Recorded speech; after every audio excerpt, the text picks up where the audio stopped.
Hey, Trails Collective World. Ian here, coming at you from the Finger Lakes Running Company studios here in Ithaca, New York. Makes it sound much more official than it is. It's just me sitting in my back inventory room with this here clever wall behind me. But it's good to be here. It is Trails Collective Live. This episode will originally air November 16th. For those who are tuning in live with us, thank you so much. You can drop any questions or comments most efficiently into the Trails Collective YouTube channel feed. And it's always good to have that energy.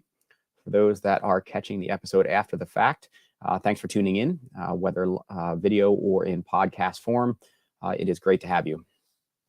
Trails Collective. What I set out to do with the Trails Collective was to create something that would bring together and celebrate the many faces and entities of the trail running community.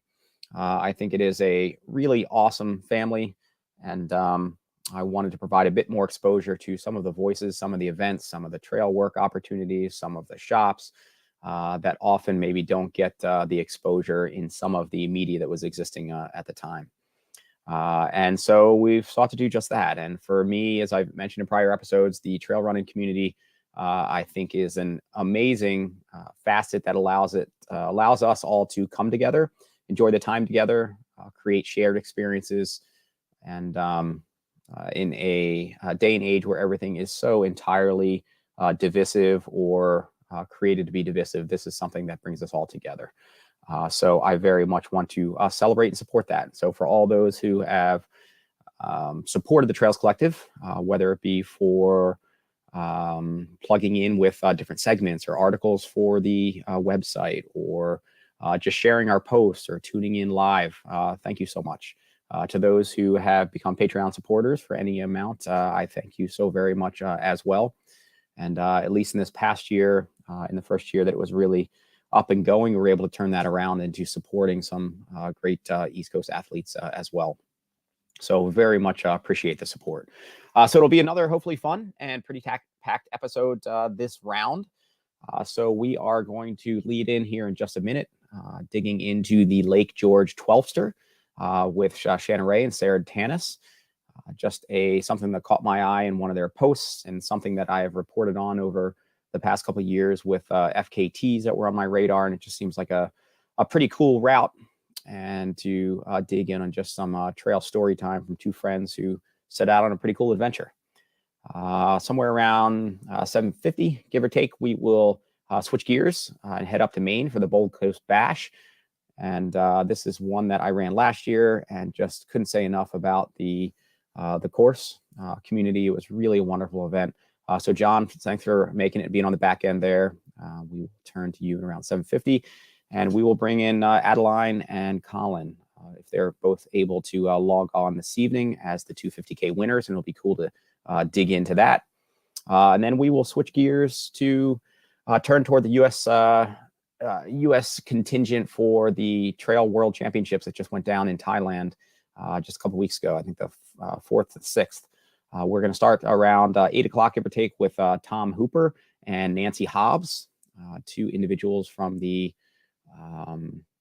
support network that went over to Thailand, and both have pretty deep roots in the trail space. And so we'll start a little bit with top level, how it went from their vantage point, the evolution of the trail space to get us to this point.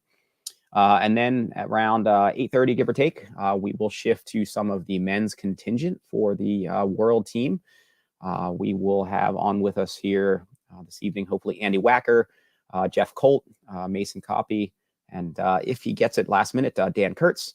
Max King was supposed to be on with us as well, but he had a last minute schedule thing come up, so he won't be able to join us, but I appreciate him being on with us several times in this past year or so. And then around 9, we will shift gears one more time to the women's contingent, and we'll bring on Michelle Merlis, Corey Dowe, Allie MacLaughlin, and Leah Yingling. And hopefully that'll be a fun time digging into their world's experience. So for sure, thanks for tuning in any amount here. If you got the distance to go along with us tonight, I appreciate it. And it should be a good, I guess, imagine what's going to be a couple hours ahead. So without further ado, Let's bring in Shannon and Sayard. It is good to see you both, if not at least digitally here. How's it going? Hey, Ian. Good to see you. Good to see both of you. Hi. Just caught some images, Sayard, of a good run that you had today with, I think, your 2 dogs. Is that how that shook out? Oh, yeah. It's my one dog, Birch. He's right here. And another one that we're taking on our outings during the weekdays. Her name is Ellie. And they're both really high energy, long distance trail dogs. So it's fun. Nice. So does that mean they go nuts if they don't get out on a long run with you during the day? Pretty much. They'll tear the house down if they don't get their outdoor time. But Birch has learned over the years. He knows we're going to get out eventually. I suppose that makes for good motivation then for you to stay on the training miles. Great coach right here I have. So right on. All right. So for those who not in the know, the Lake George 12ster, which we're going to be chatting on here for a few minutes, is a beautiful 40-mile circuit, including roughly 9,000 feet of gain, covers 12 peaks surrounding Lake George in northeastern New York, kind of the foothills of the Adirondacks. The current men's standard route self-supported FKT is held by Scott Greger, and mixed gender supported time at 11 hours, 24 minutes. Bill Hoffman and Jake Stuckey hold the self-supported FKT for 21 hours and 31 minutes. Shannon is coming at us from Horseheads, New York. She's a common face at regional Beast Coast lineups with podium finishes at Breakneck Point, Green Monster, Sproul, and running hard at others, including World's End, Black Forest, Escarpment, and Twisted Branch. Sayard is coming to us from Winfield, PA. She is also a coach with Sayard Tanis Coaching. So if you want a awesome coach, reach out to Sayard. She brings quite a bit of experience, particularly in over some of the Beast Coast terrain here.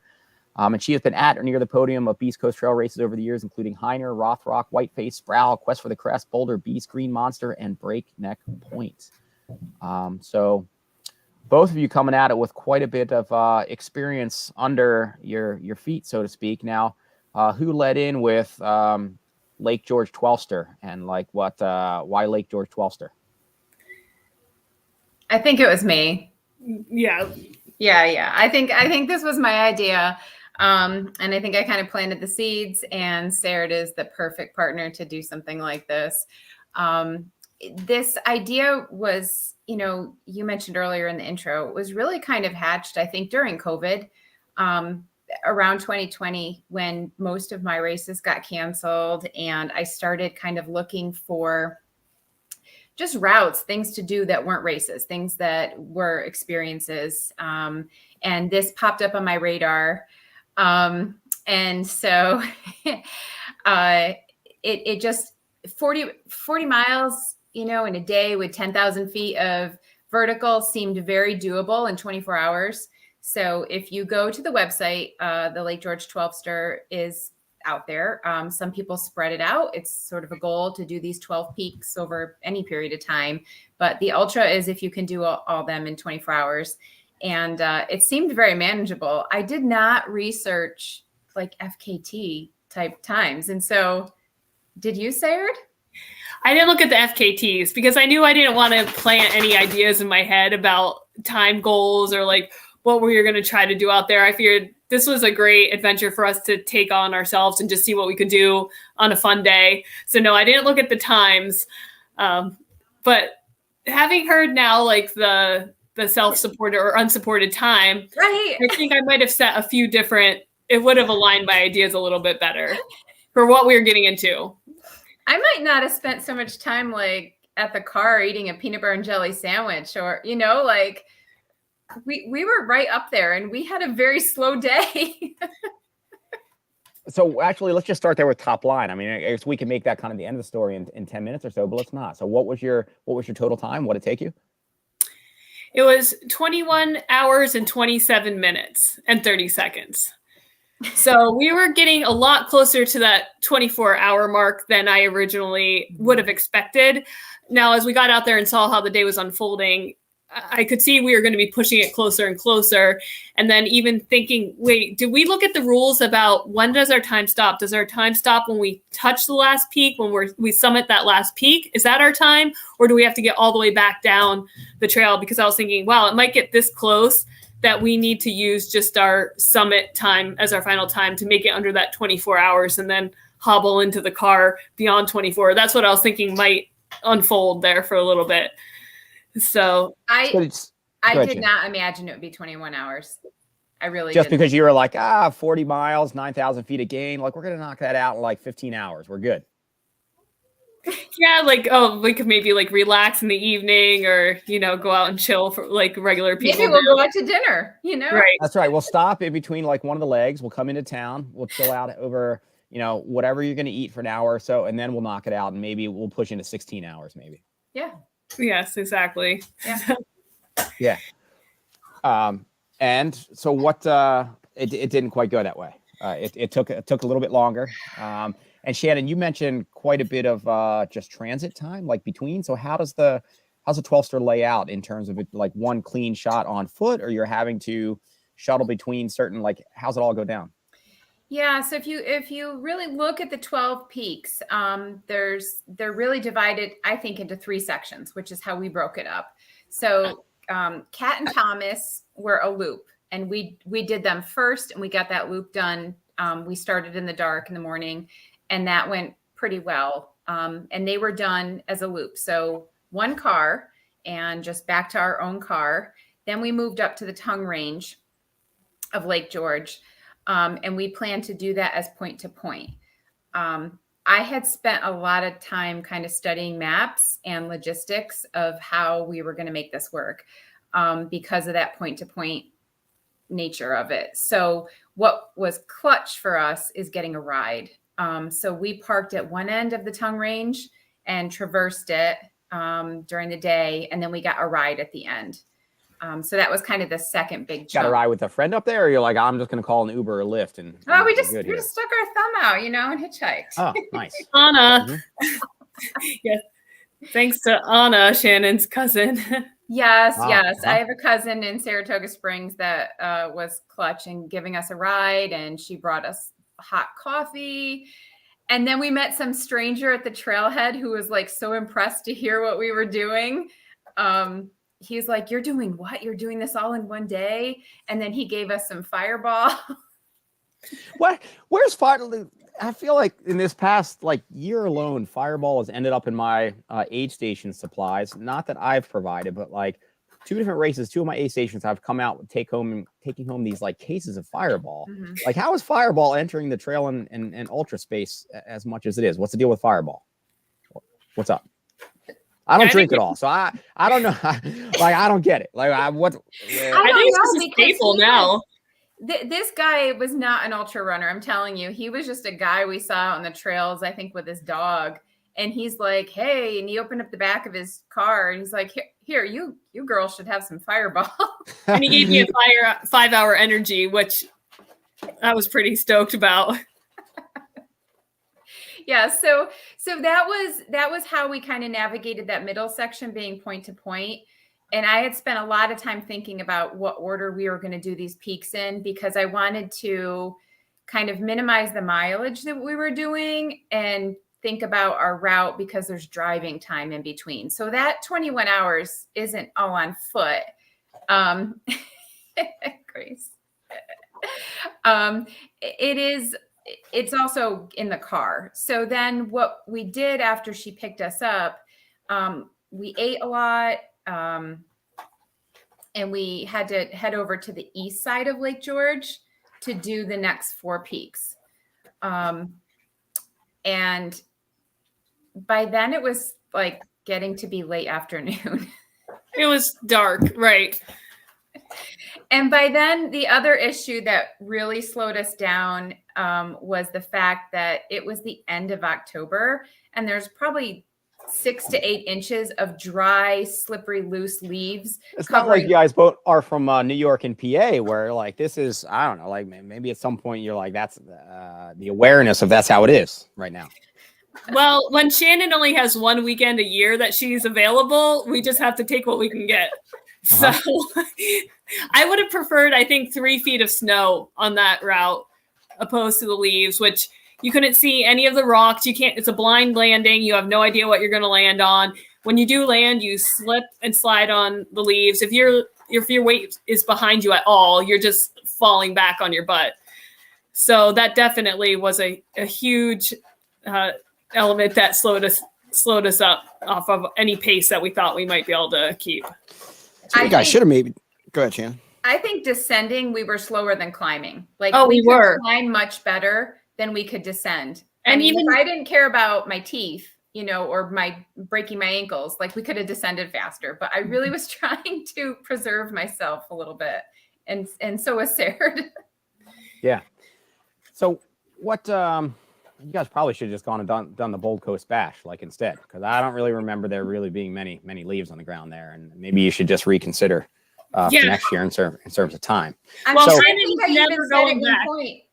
said at one point I would rather be doing Frozen Snot right now, because Frozen Snot is a notoriously hard race, but I would have rather had snow and ice than those freaking leaves. Right. Plus, so the leaves, you couldn't see the trail.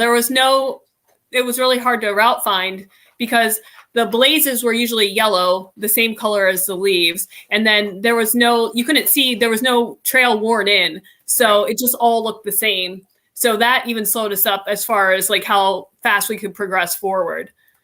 Yep. I guess that's tough. I was going to say, is it kind of the technicality that you're used to? But if it's really under all leaves, who the crap knows? You guys are both live in fairly technical areas. Sayard, you maybe a little bit more than Shannon in terms of footing and terrain. Mm-hmm. You think Lake George is as technical as the Adirondacks, or what would it be like under ideal conditions?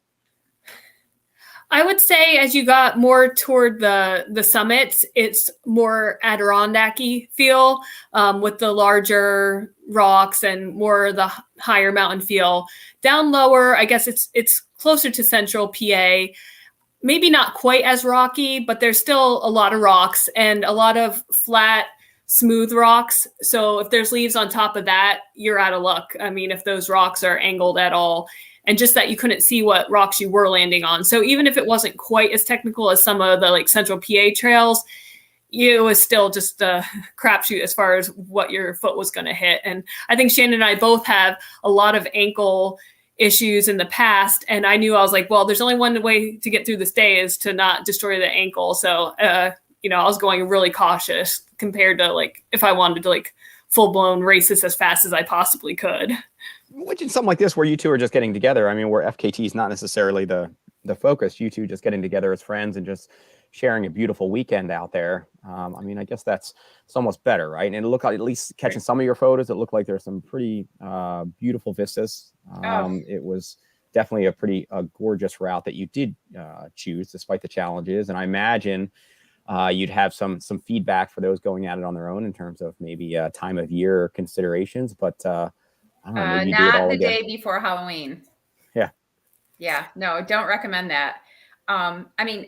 It was stunning. It was absolutely stunning. I think that sunrise that we caught first thing on Cat and Thomas was, probably one of the best vistas I've ever seen anywhere. It was remarkable. It was one of those moments where you're just so grateful to have a healthy body that lets you do, really amazing things, with friends, just pure gratitude. And,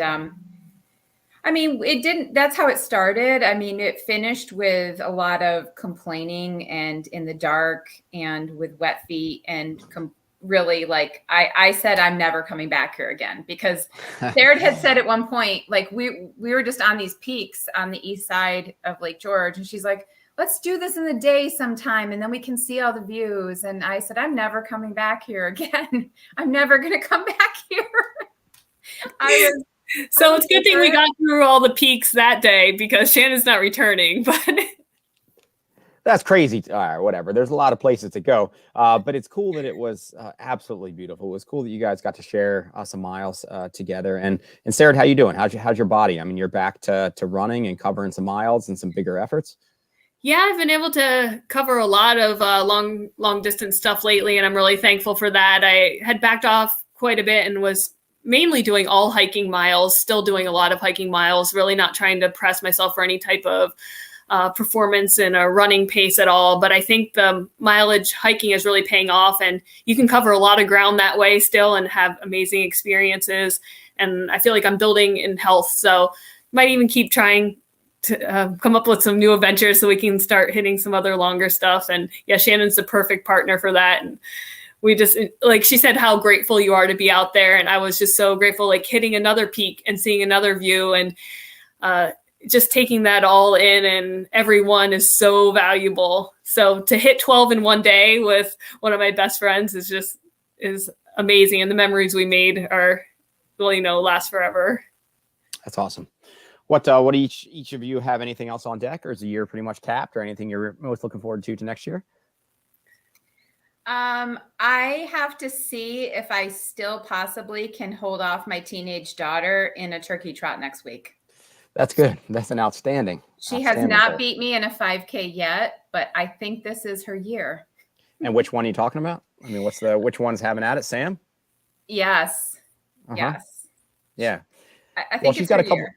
She does. She came out of the season pretty fit. She's got a couple weeks of a taper going here. So correct. I don't know. My money's on Sam at this point, I think. Thanks, Ian. Yeah, you're welcome. I have to stay loyal to my friend and athlete here. So my money will be on Shannon. She has the experience. She knows how to go to the pain cave. She always comes through with a performance. So she's going to get it done. Well, I'll be glad to take the win, I think, on this one. I'm going to have to shoot Sam a message of support and maybe see if, because I don't even know how that goes. Maybe Grace can send her some fireball ahead of the effort. Last year on Thanksgiving, I held her off by 10 seconds. Ooh, you're definitely going down this year.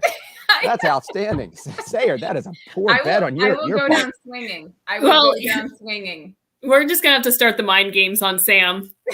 All right, touche. All right, well, it was cool to see your photos. I'm glad you guys got out for an awesome adventure.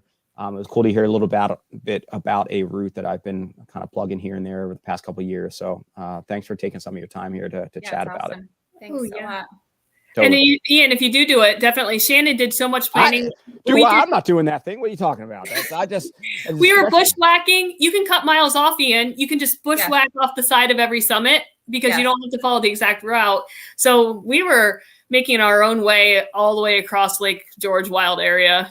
Yeah. So if you go on Strava heat map now after our adventure, there'll be one tiny little skinny line that is a complete bushwhack off the side of First Peak. Uh-huh. It's us. Way to just way to track that out. Now that heat map is just going to grow and grow. And we're going to call it the Sayard Shannon tangent or whatever we're going to call it. What? Yeah. Right on. Yeah. Cool. All right. I am going to shift to Maine. Thank you so much for being on here. We could probably chat more on it because I'm sure you got some funnier stories to come out of that. But before I know, it's going to be 9:30. So the tall tales. People can get in touch with us if they want to hear the tall tales. All right. Maybe we'll have to have a. That's right. Yeah. I'll drop Shannon's number here into the comment feed if anybody wants to give her a call. That's good. I already wrote it on the stall wall out here in case you didn't get good. My phone's been going crazy. Now I know why. Yeah, it's fine. I put just call her about the 12ster, which maybe has a different connotation, but I don't know. Okay. All right. So I will talk to you both later. All right. Thanks, Ian. Thanks, everyone. All right. See ya. See ya. All right. So we are going to shift gears. John, thanks for being on. And Colin, thanks for making it. And Adeline, there you are. Good to see you all. Hey. How's it going? Great. Thanks for having us. Yeah. Thanks for being on for a little bit. So for those, actually, I could probably just have you. I was going to give people the rundown of those who aren't familiar with the Bold Coast Bash. If they haven't been following my episodes the past year or two of every time that I celebrate the Bold Coast Bash. But so John, I'll have you intro it here in a second. And then on with us, Adeline Casali. Did I pronounce that right? I probably bludgeoned it in some form. Yep, Casali. Casali. All right, lucked out on that one. All right. Coming to us from Harrison, Maine, age 21. She's getting out of the gates early with East Coast gems, including Magenta Cook, Kilkenny, Chikora, and Bold Coast. Nice work on that lineup so far, getting after it. And then Colin O'Brien made it a little bit harder for me to internet stalk here ahead of the episode. Coming to us from Cape Elizabeth, Maine, at age 37 with only 4 results on Ultra Sign Up. Dude, where have you been hiding out there? How's that only 4 results? Yeah. So my Ultra Sign Up, the apostrophe in my name messes it up. So I have a bunch of results that are on different Colin O'Briens all over the country. So Well, way to keep us all guessing in terms of which Colin O'Brien it is. However you want to register the RDs to report it for the day. Right on. And John, so coming at us from the Bold Coast Runners, maybe give us just the top level, what Bold Coast Runners are all about, and then intro the Bold Coast Bash course a bit. Okay. Thanks for having us on. Yeah. Bold Coast Runners, yeah, we're I guess we're the furthest east running club in the USA. Some of our members are over the border in Canada. We're just way out in the sticks in far eastern Maine. A bunch of us got together as runners and said, let's establish a club. And from the club and running together, we started establishing races. We've got a couple of road races and 3 trail races. And the Bold Coast Bash, that takes place on our favorite trail. The Bold Coast trails are absolutely magnificent. And we run them regularly, and we said, hey, we should have a race out here. And so we started the Bash about 3 years ago. 5 years ago, because we were interrupted for 2 years by COVID. And the course is absolutely beautiful. Ian, you did a great little video on it when you came out.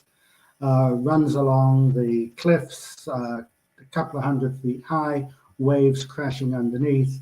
You're running across rocky beaches. You're running through old growth forest.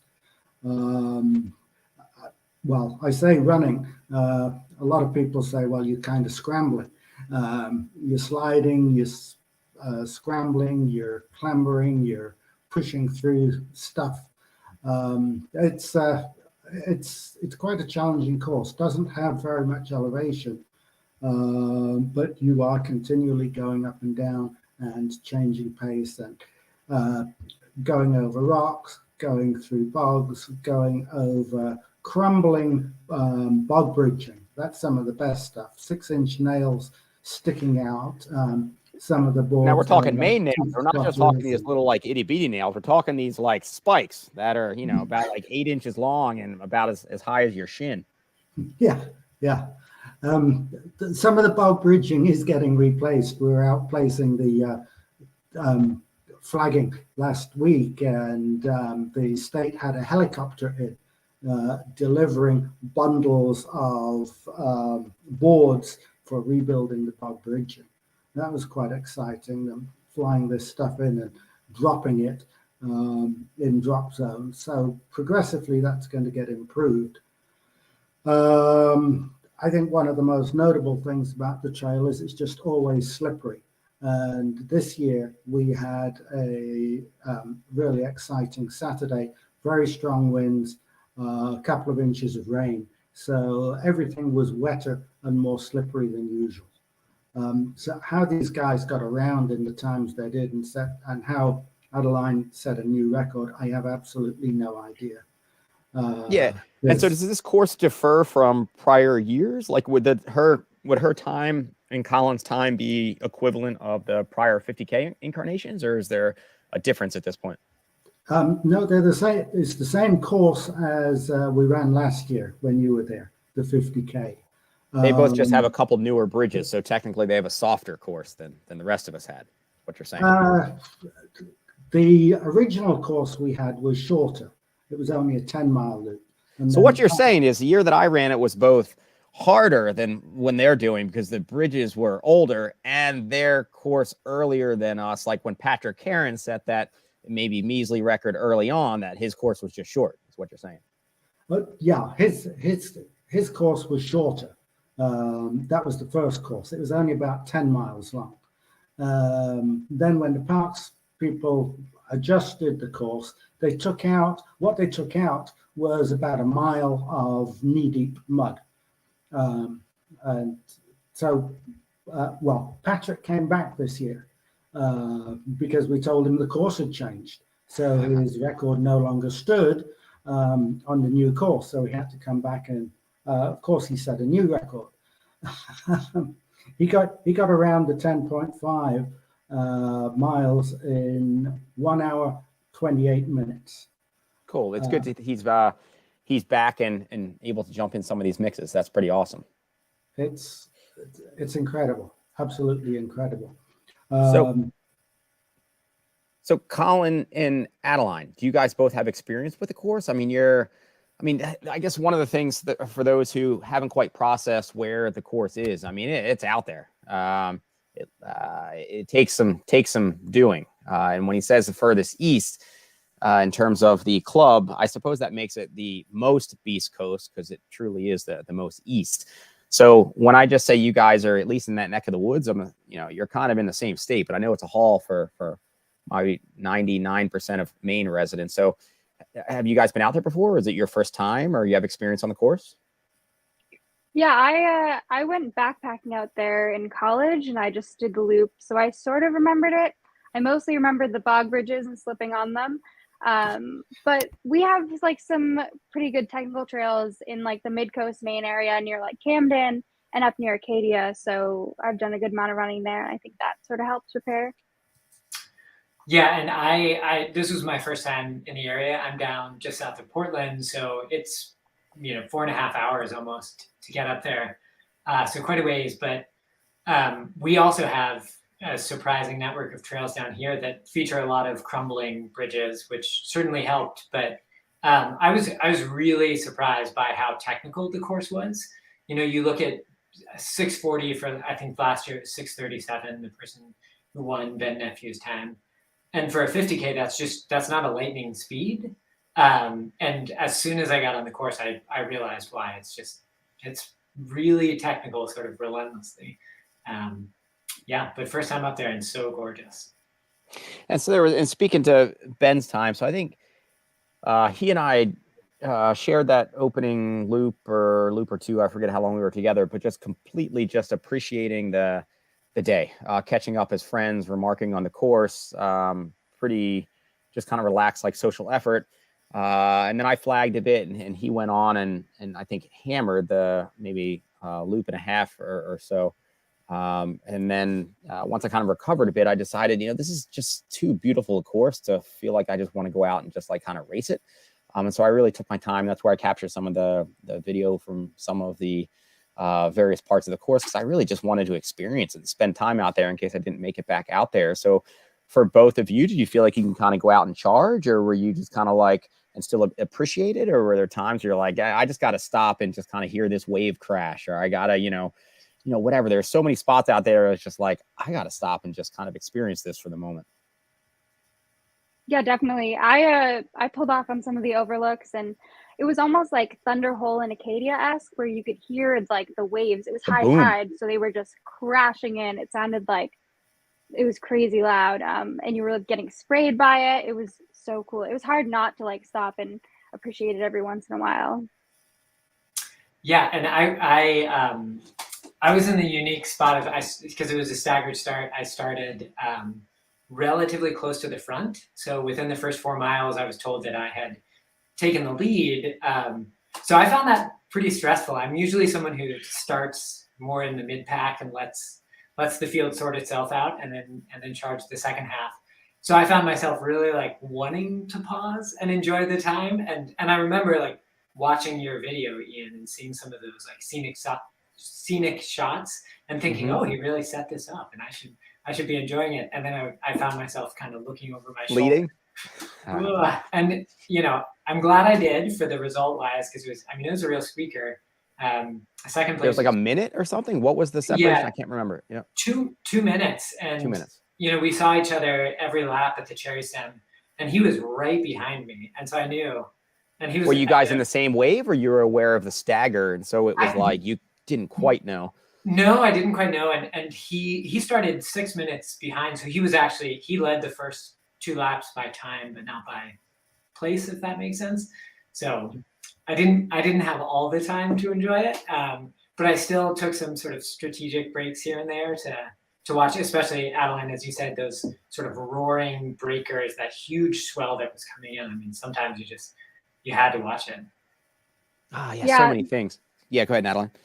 I actually had something similar happen where the first lap, I like took it pretty easy, like took a bunch of pictures, was chatting with everyone, same with the second. And then at the second aid station, like going into the third lap, the woman in second place caught up to me and we hit it at the same time. And I was like, oh no, now is the time to go. And the last lap was just all out.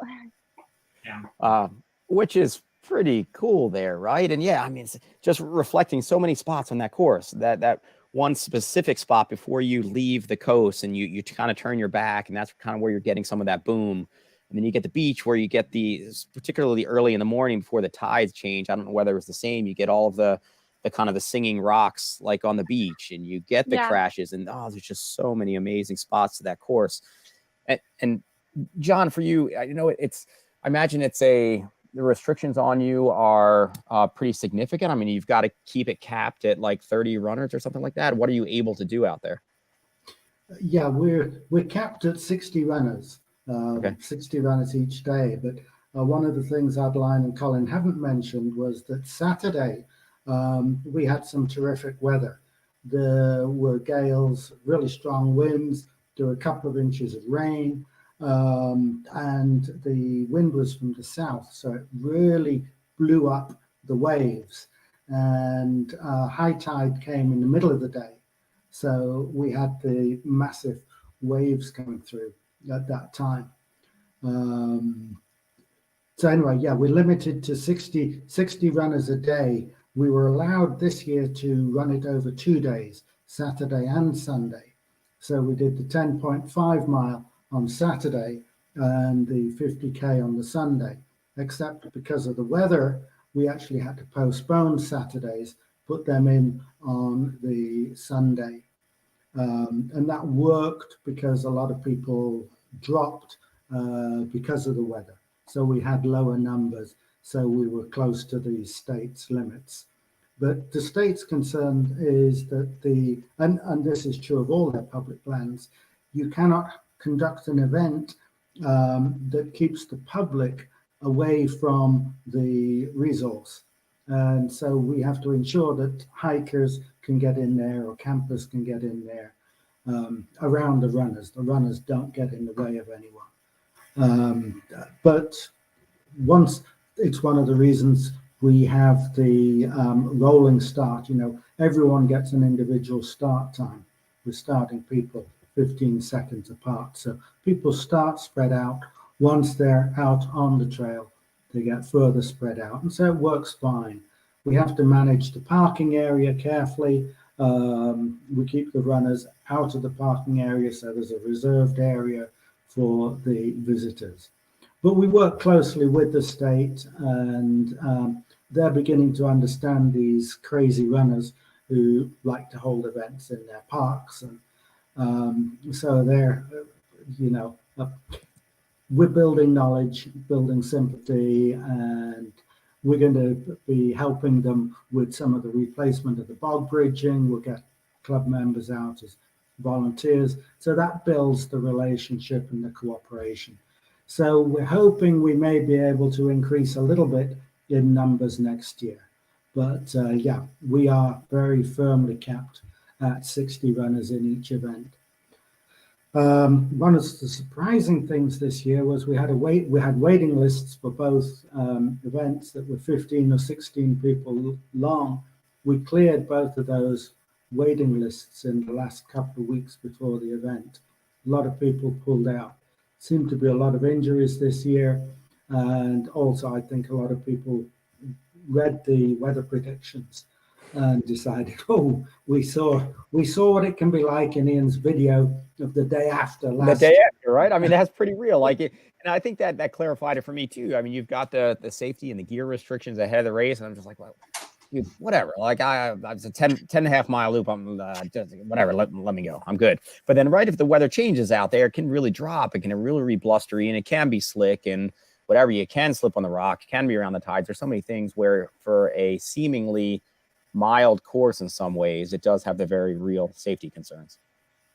Yeah, absolutely. I mean, you're going along the top of slippery cliffs as well. There's all kinds of stuff. And if you think about, well, how would you rescue someone from in there? with great difficulty, basically. Yep.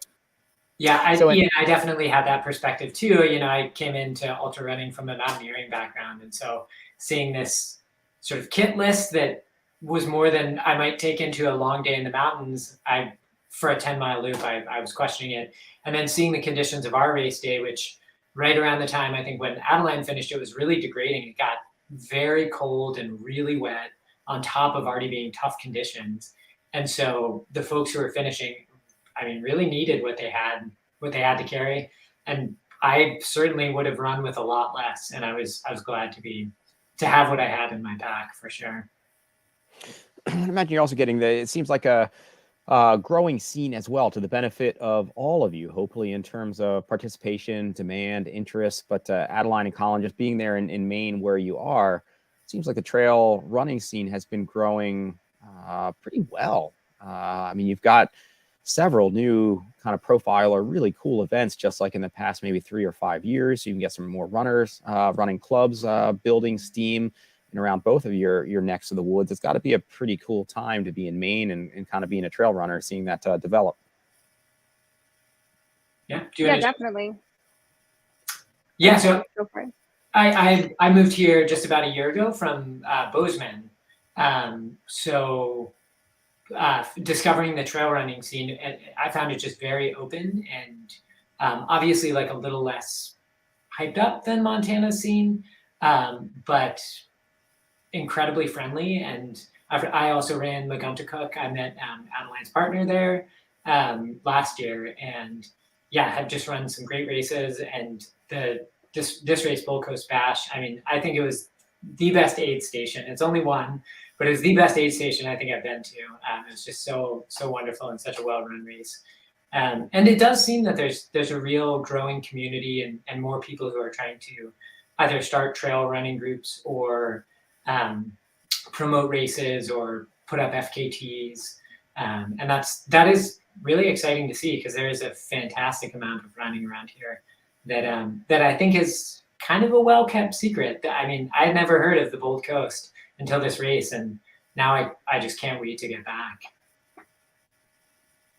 Yeah, and I think definitely because like the community is so small, you see the same faces at all the races, and you make really strong connections. And I feel like you leave a race with like 5 new friends and 5 new people to run and explore in your areas with, and I think that's really great. So it's great to see it expand and join more people in.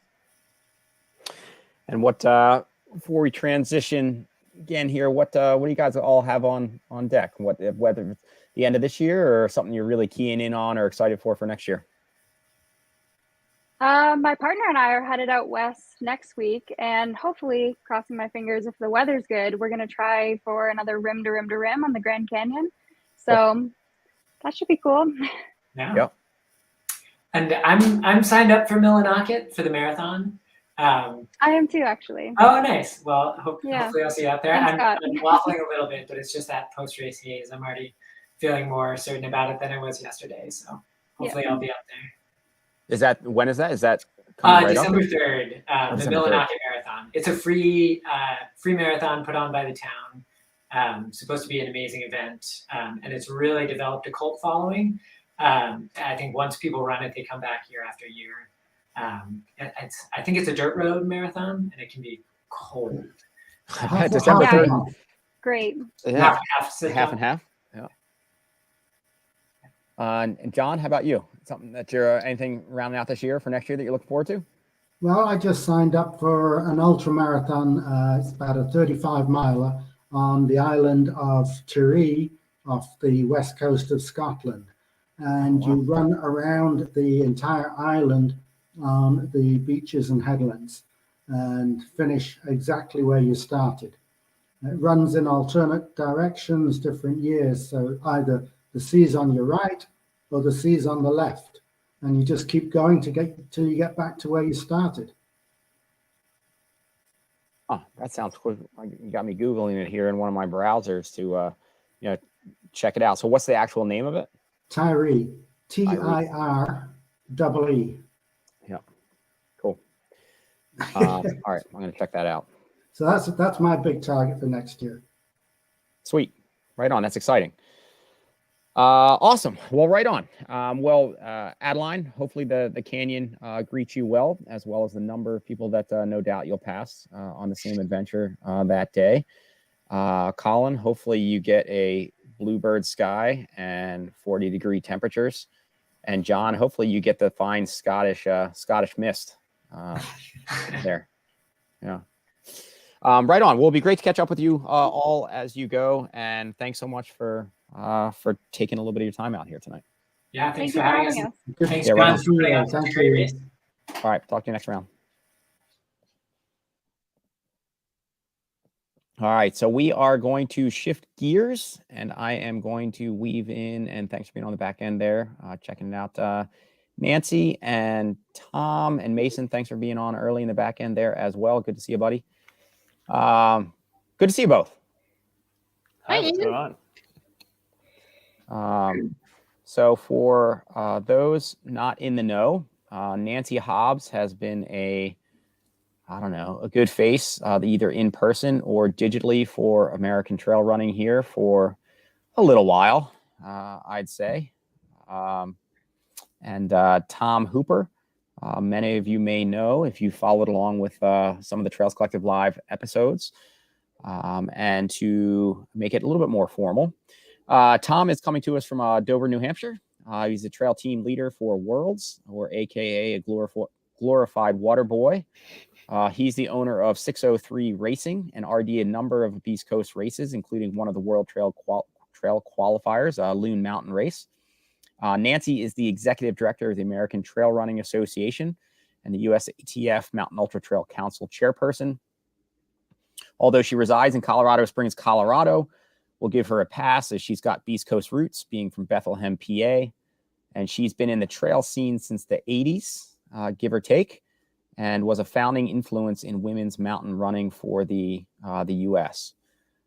So thanks for both being on here tonight. So my hope is that we can just banter for a bit on, I don't know, especially with you, Nancy, seeing it over the years and at this point, decades kind of unfold rather, kind of where we've come to, and Tom being in the mix now and weaving into RDing some prior mountain running qualifiers and national championships. I mean, you're really embedded in the scene for sure at this point as well, and coming at one of the probably biggest hotbeds of mountain running in the U.S., which is that New England, kind of New Hampshire area. So hopefully just banter on the scene and then your trips as individuals as well. Nancy, you've seen quite a few of these at this point in terms of world championships. You can maybe comment on some of the, I guess, the changes that have happened in the championship format. And then just talk about where we're at. And then Tom, also, it's interesting just because you being one of the RDs trying to navigate also some of these changes, like, I don't know what's happening. Like, well, I don't know, like who's qualifying for what, or what's this format, or what, I don't know what. You know, so all the conversations that we had this summer. Yeah. Basically. Yeah. They will probably, continue to have. Yeah. So let's kind of lead in there. So Nancy, I mean, just jiving where we're at now with kind of like where you started this, like trying to field one of the first, or successfully fielding one of the first women's team at Worlds. I mean, this is landscapes, I imagine, changed in some ways, still kind of the same. So I know that's a very broad concept and we could probably pin it down into more specific questions, but just talk about kind of where this has come from, and you've kind of seen the evolution. Yeah, I'd say for the biggest changes I've seen is the events are now the same distance for men and women, because in the past it was, and also the number of team members, because it used to be 4 women, 6 men. The women ran shorter, significantly shorter than the men. And so that's probably the biggest change I've seen. And also, as far as the US side, the inclusion of juniors, U20 athletes. The first year we took U20 was in 2002, and we've been taking a team ever since. So those are probably the big changes. And then, obviously the first year we took the women's team. That would have been in 1995 in Edinburgh, Scotland. I heard you were talking to a fellow's going to run around somewhere in Scotland on your earlier episode there. But Irie. Yes.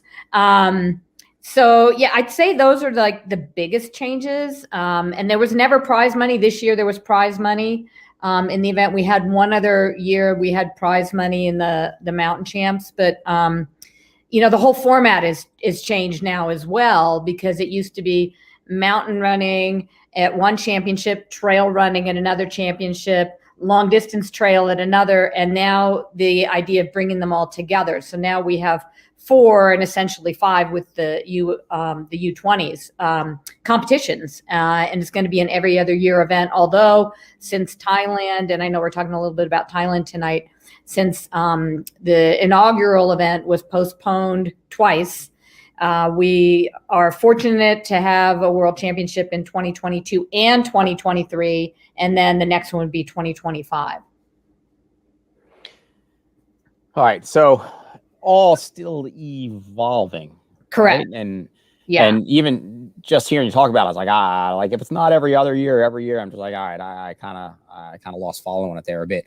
But there's so many layers to unpack, and even what you just said there, in terms of some of the changes that you've seen in the evolution of this sport, evening it out. Does that mean that the women don't have to wear full dresses and they're allowed to show their arms now? Is that the Yeah, and people aren't as worried about our ovaries falling out on the trail, so that's the biggie, Yeah, that's the impactors of the Trail Sisters Mafia, I think, making the changes on the back end.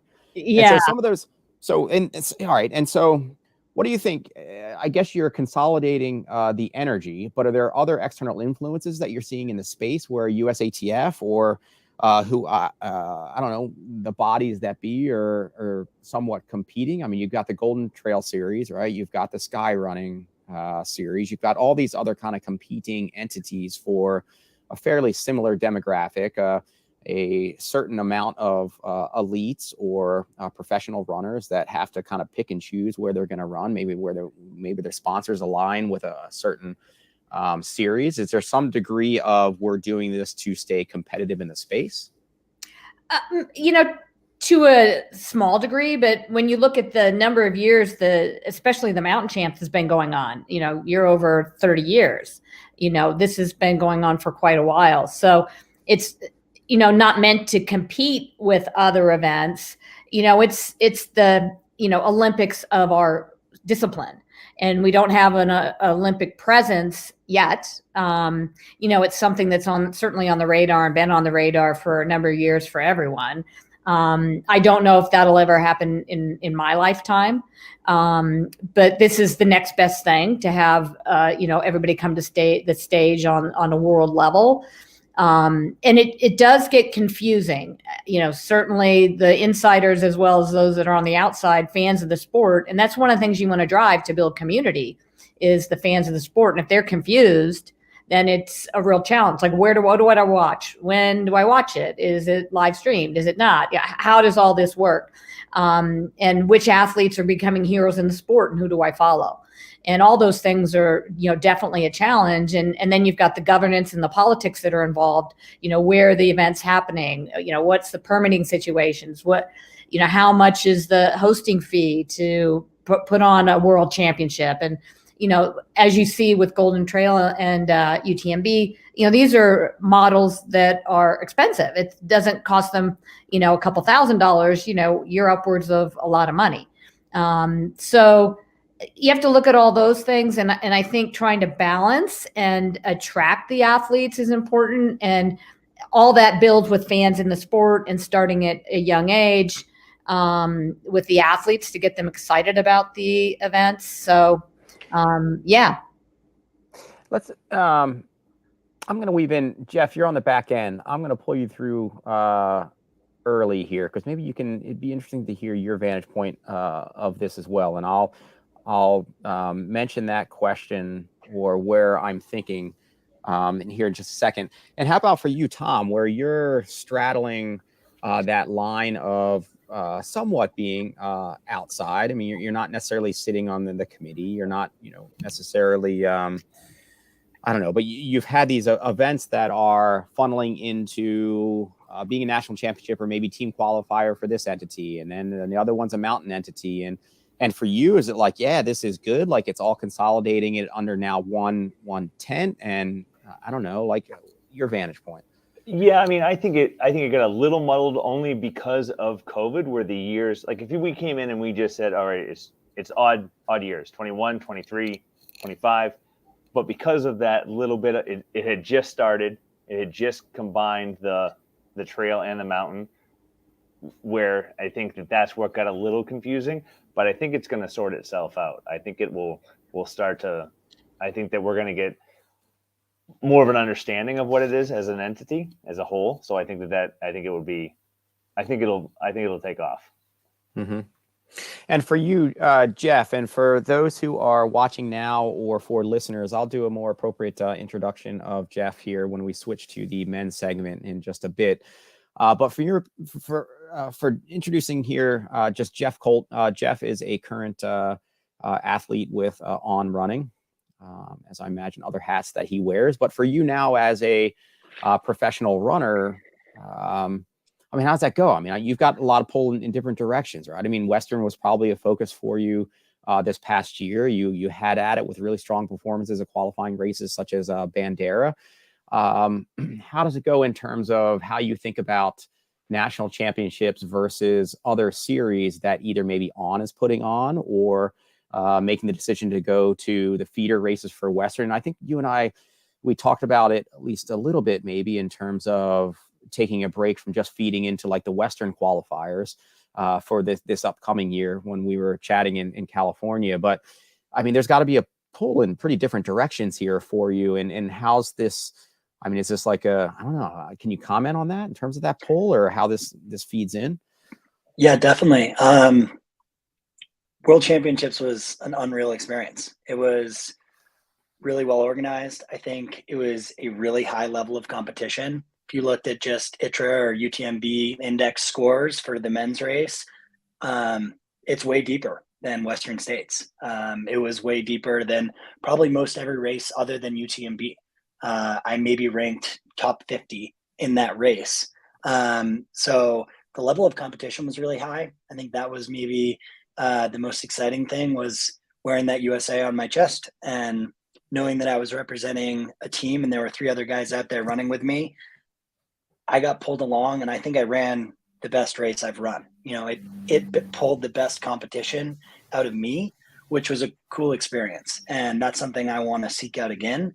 In terms of like Western States, Golden Trail Series, UTMB, my sponsors definitely have a focus. And like most sponsors, I'd say that focus is Western States and the UTMB series. I'm going to put my best foot forward at a golden ticket race this winter. Ideally, I get a golden ticket to Western States, and I can use that as collateral with the USATF volunteer organizers to try to get an alternative spot on a World Champs team, because right now, I think that's actually a higher priority for me than Western States. Western States has a huge recovery that was necessary after, July and August, my favorite months to be in the high country in Colorado. I was wiped, and a 50-mile race just has less of an impact. I think with the timing in June, it actually opens up more of a racing season to me than something like Western States. I don't see that as like, oh, like the timing is bad. Yeah, I have to make a decision. Do I want to run Western States or do something like World Champs? But considering the distances of the up, down, and then 40K, 80K, I think it's actually great timing, great positioning for any runner potentially thinking of, the UTMB series in August, early September. I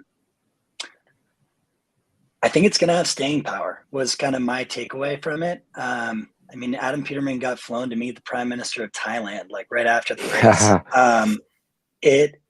It was a cool experience, and I definitely encourage other folks to look into the qualifying standards and getting to a World Championship race.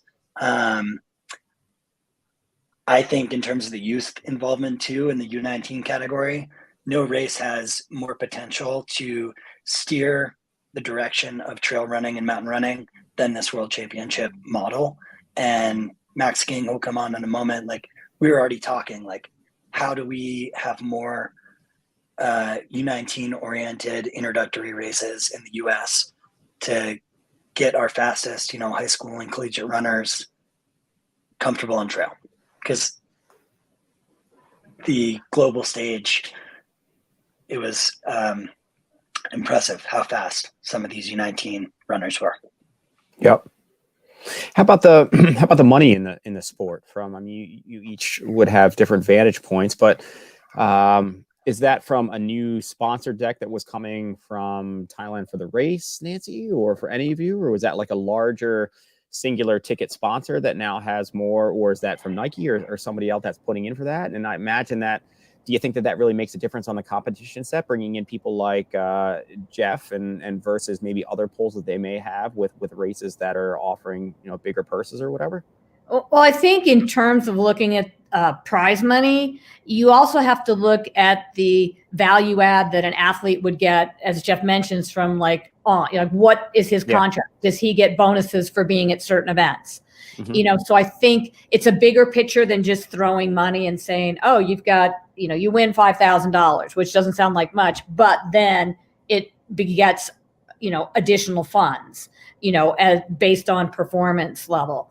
And the funds that came for the world champs was from the LOC, the local organizing committee, via either the tourist bureau, or I'm not sure where all the, funds came from, related to the actual event, but certainly with that. And I do want to say something that Jeff mentioned about wearing the USA on the chest.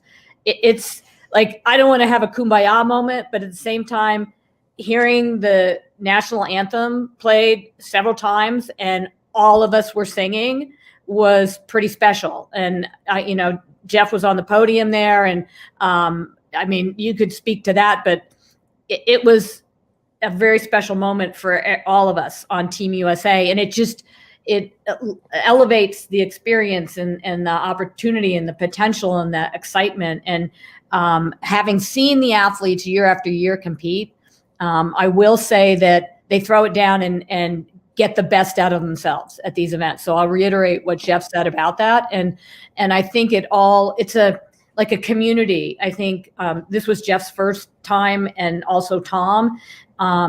One of the things is that we are like a team. The staff, the athletes, you have family members that come. It's a collective, and it's something that really works to just elevate everyone. So I just wanted to kind of throw that in too.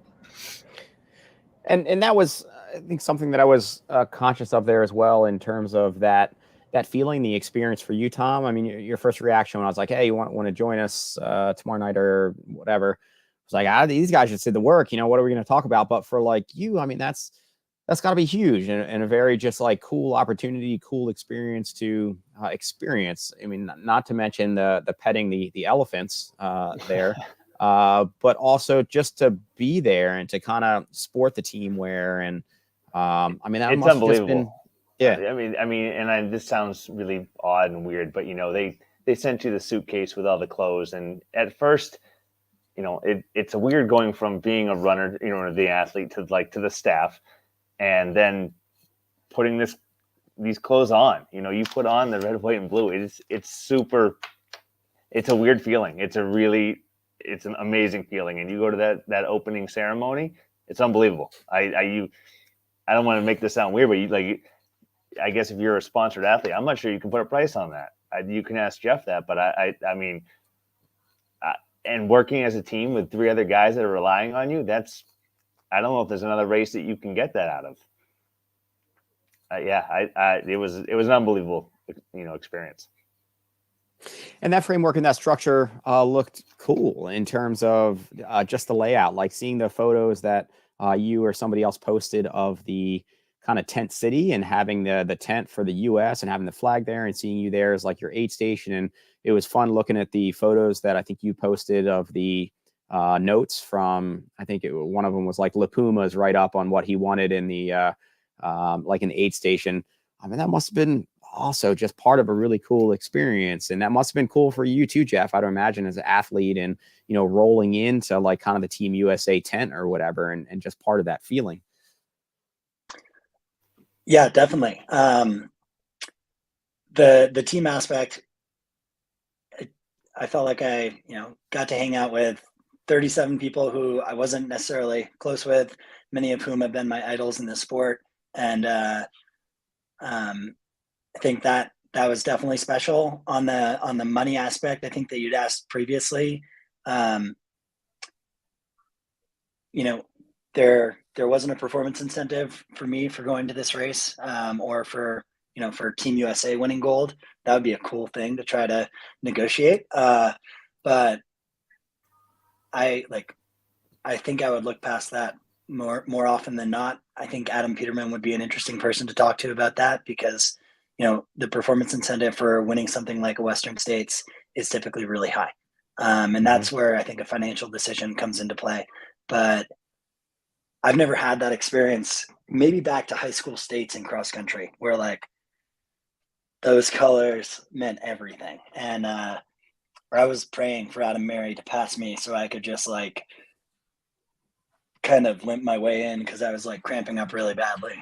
And at the same time, I was like, I got to keep going as hard as possible, because I know Adam and Eric are putting in the work here ahead of me. And, you know, like for us to have any chance at podiuming required me to kind of dig mentally and spiritually to a level that I haven't done, especially when my body was shutting down as much as it was. So special. Like, again, whether that's like eventually rolled into a lot of these primary sponsors and their performance incentives, we'll see in years to come. I think the race needs to gain more clout, but that was a competitive world championships, regardless of what anyone says. All you have to do is look at some of the podiums and some of the performances. I think it's only going to get more competitive from here, especially landing on European soil next June. Well, I guess that's interesting too, and it may have just been something that you just mentioned in passing there, where you said the race needs to gain more clout. And maybe that's what you meant, or maybe that would be just a phrase that was used. But like, it's crazy. I guess the concept of at least U.S. championships. So, for instance, in the years that Cayuga Trails was the U.S. 50-mile trail championship. Initially, I think as the sport continued to grow, or before it was growing further, and we had a big prize purse, we got a pretty decent kind of deep front field.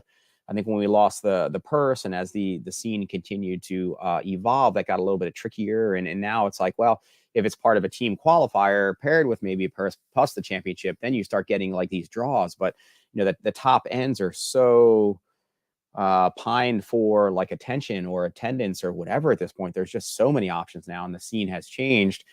It's like, I don't know, it's like a championship in name only, and I didn't really want to be a championship in name only. So to your point, Jeff, in terms of getting more clout, in my head, I'm like, well, what should have kind of more clout than like a world championship like trail event? But there are so many now big ticket like races and volume. The same thing for you, Tom. You know, it's tough to get a deep field for like ragged, like in the years that you're a championship. Maybe you get like 3 or 4 like speedsters or whatever, but it's tough to get the depth, because there's just so many, like, I don't know, like, do I need a championship title if it's not in the contract, if it's not in a bonus? Or, and I know often they are, but when you're being pulled in so many different directions, I mean, what would it take to get the world championships to have more clout? But I think that's different. I think we're talking about two different things. I think we're talking about U.S. national championships, you and I putting on races, stuff like that. Not necessarily a selection race for the national team. Two different things. So if you have a selection race, you know, that definitely will bring in a bigger field or a deeper field than a national championship, right? Because they're not always the same. But like I said in the beginning, I think now that all 4 of these races are together at the same time, I think it's a little easier to follow them, where before they were separated. And I think that you can, you know, we had athletes that overlapped, you know, vertical and up down. So I think if you're still following that athlete, if you're pulling, if you're looking for the spectator portion of it, they're still watching that athlete twice. I guess how do you start to figure to bring in money for that? Is it the live streams? Are you getting paid per this? I think it's going to come with time. Now all 4 races are together. I don't think it's, I don't think a first year race you can judge it going against a big ticket like Western States. I don't think that's fair. I think it will get there, and I think having it every other year will, people will look forward to it. I mean, look at FIFA, right? There's 8,000 other soccer matches. There's so many you don't know what's going on. But when FIFA happens, everybody watches, right?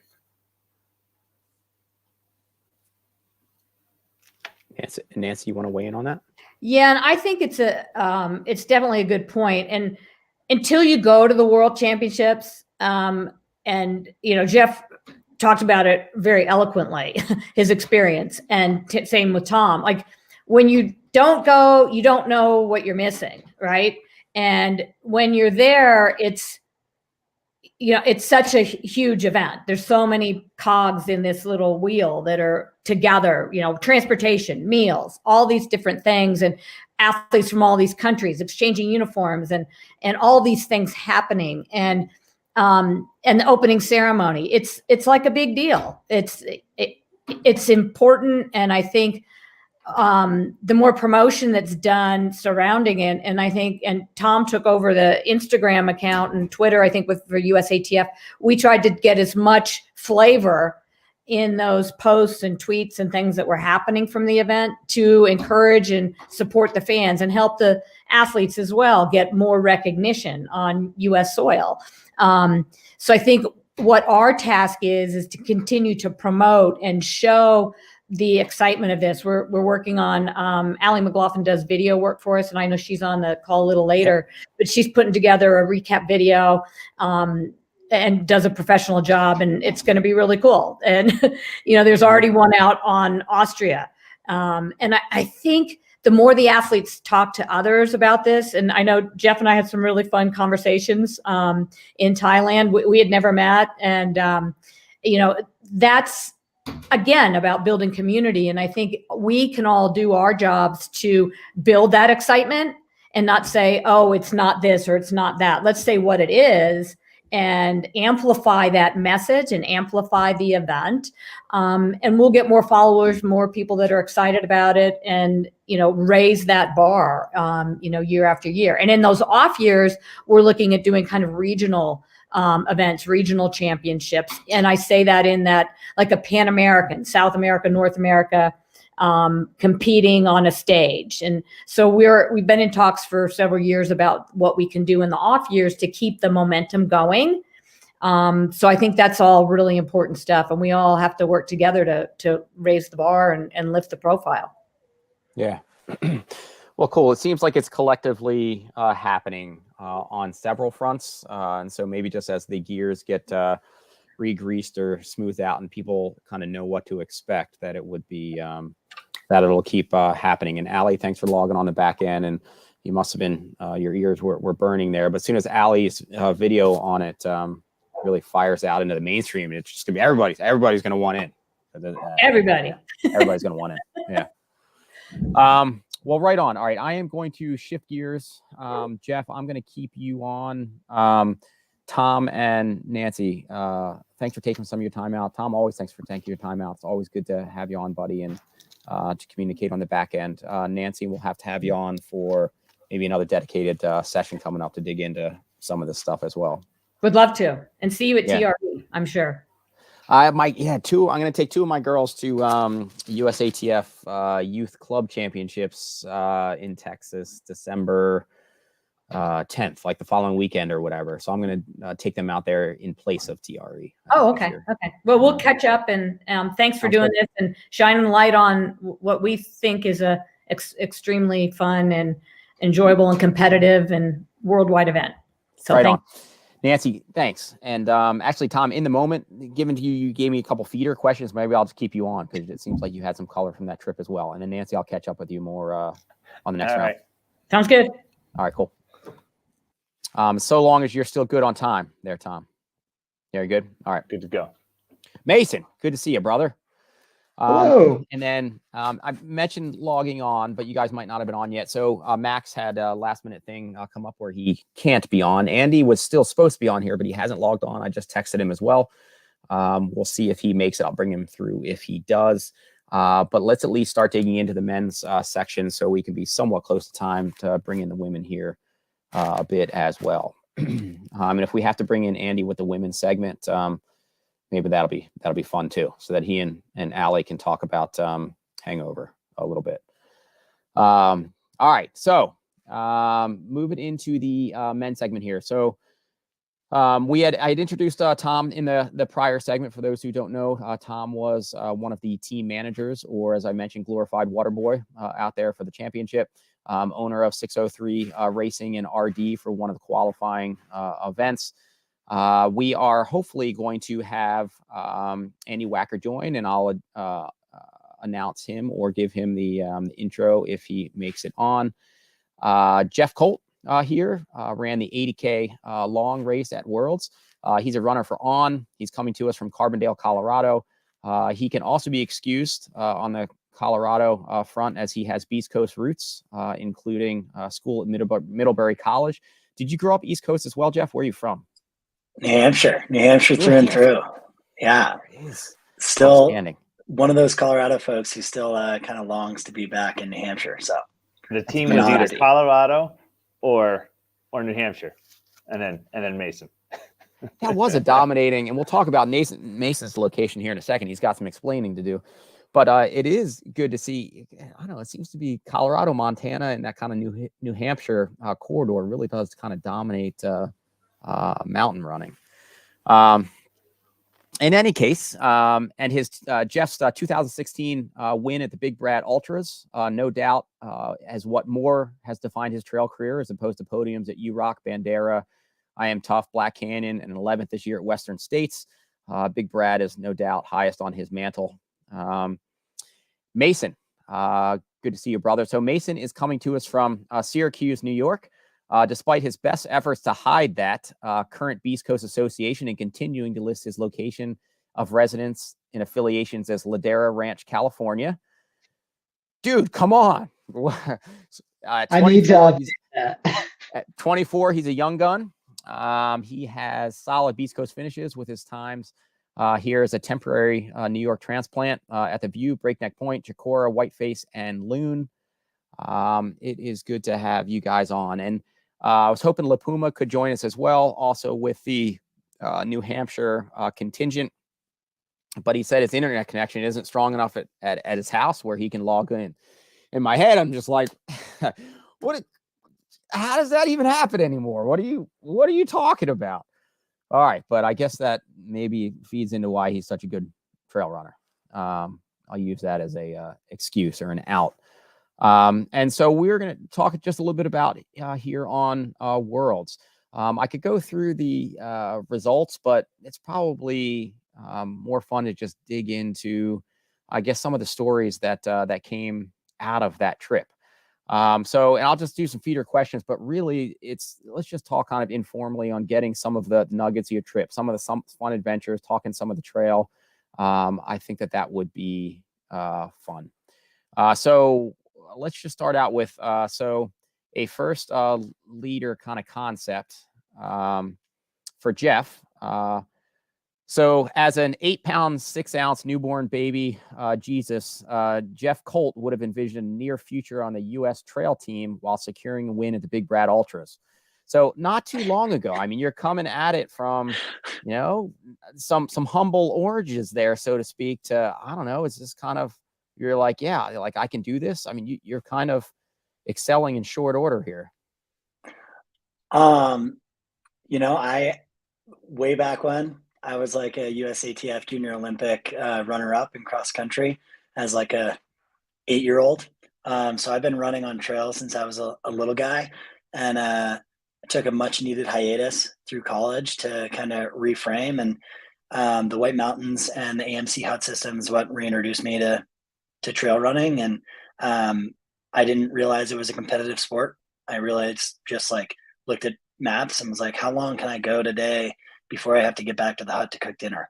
And so I really enjoyed running on trails. I think the competitive side is still very, very alive and burning bright inside me. And it's one of my favorite things to do is get out and compete, because I always meet amazing people and have really positive takeaways, and feel like I learn more about myself every time I do compete. But yeah, this year has been really great. I think COVID acted as another bit of a reset, taking a little break from the competitive trail scene. And I definitely did not envision that I was going to be a world champion in ultra marathon or like trail running in this sense. Kind of thought maybe skiing or like track and field when I was younger, but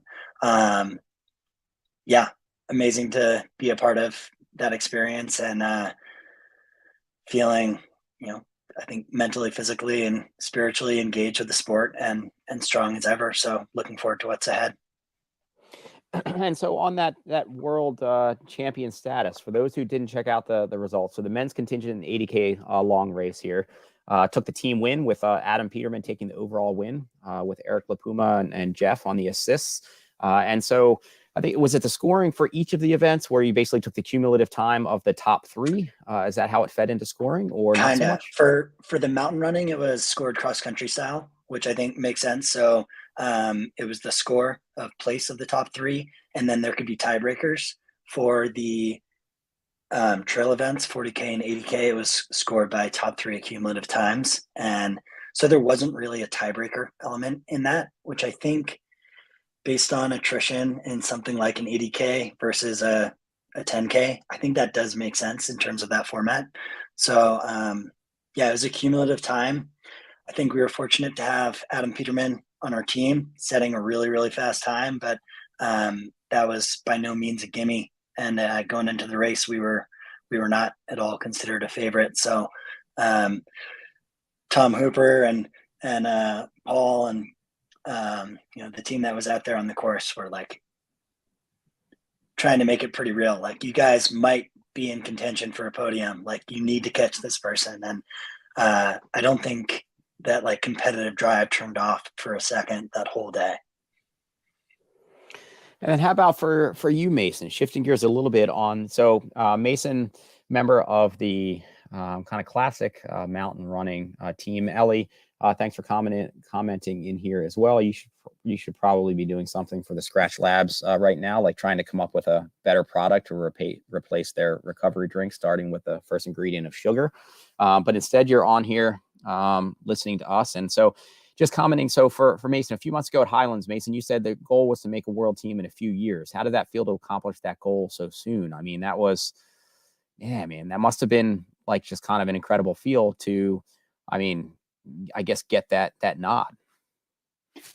Yeah, it was kind of crazy, and like the whole process just kept on surprising me. And for the most part, I was kind of expecting this big like rush of like excitement, but all the way up until basically I stepped off the plane, it didn't really feel real.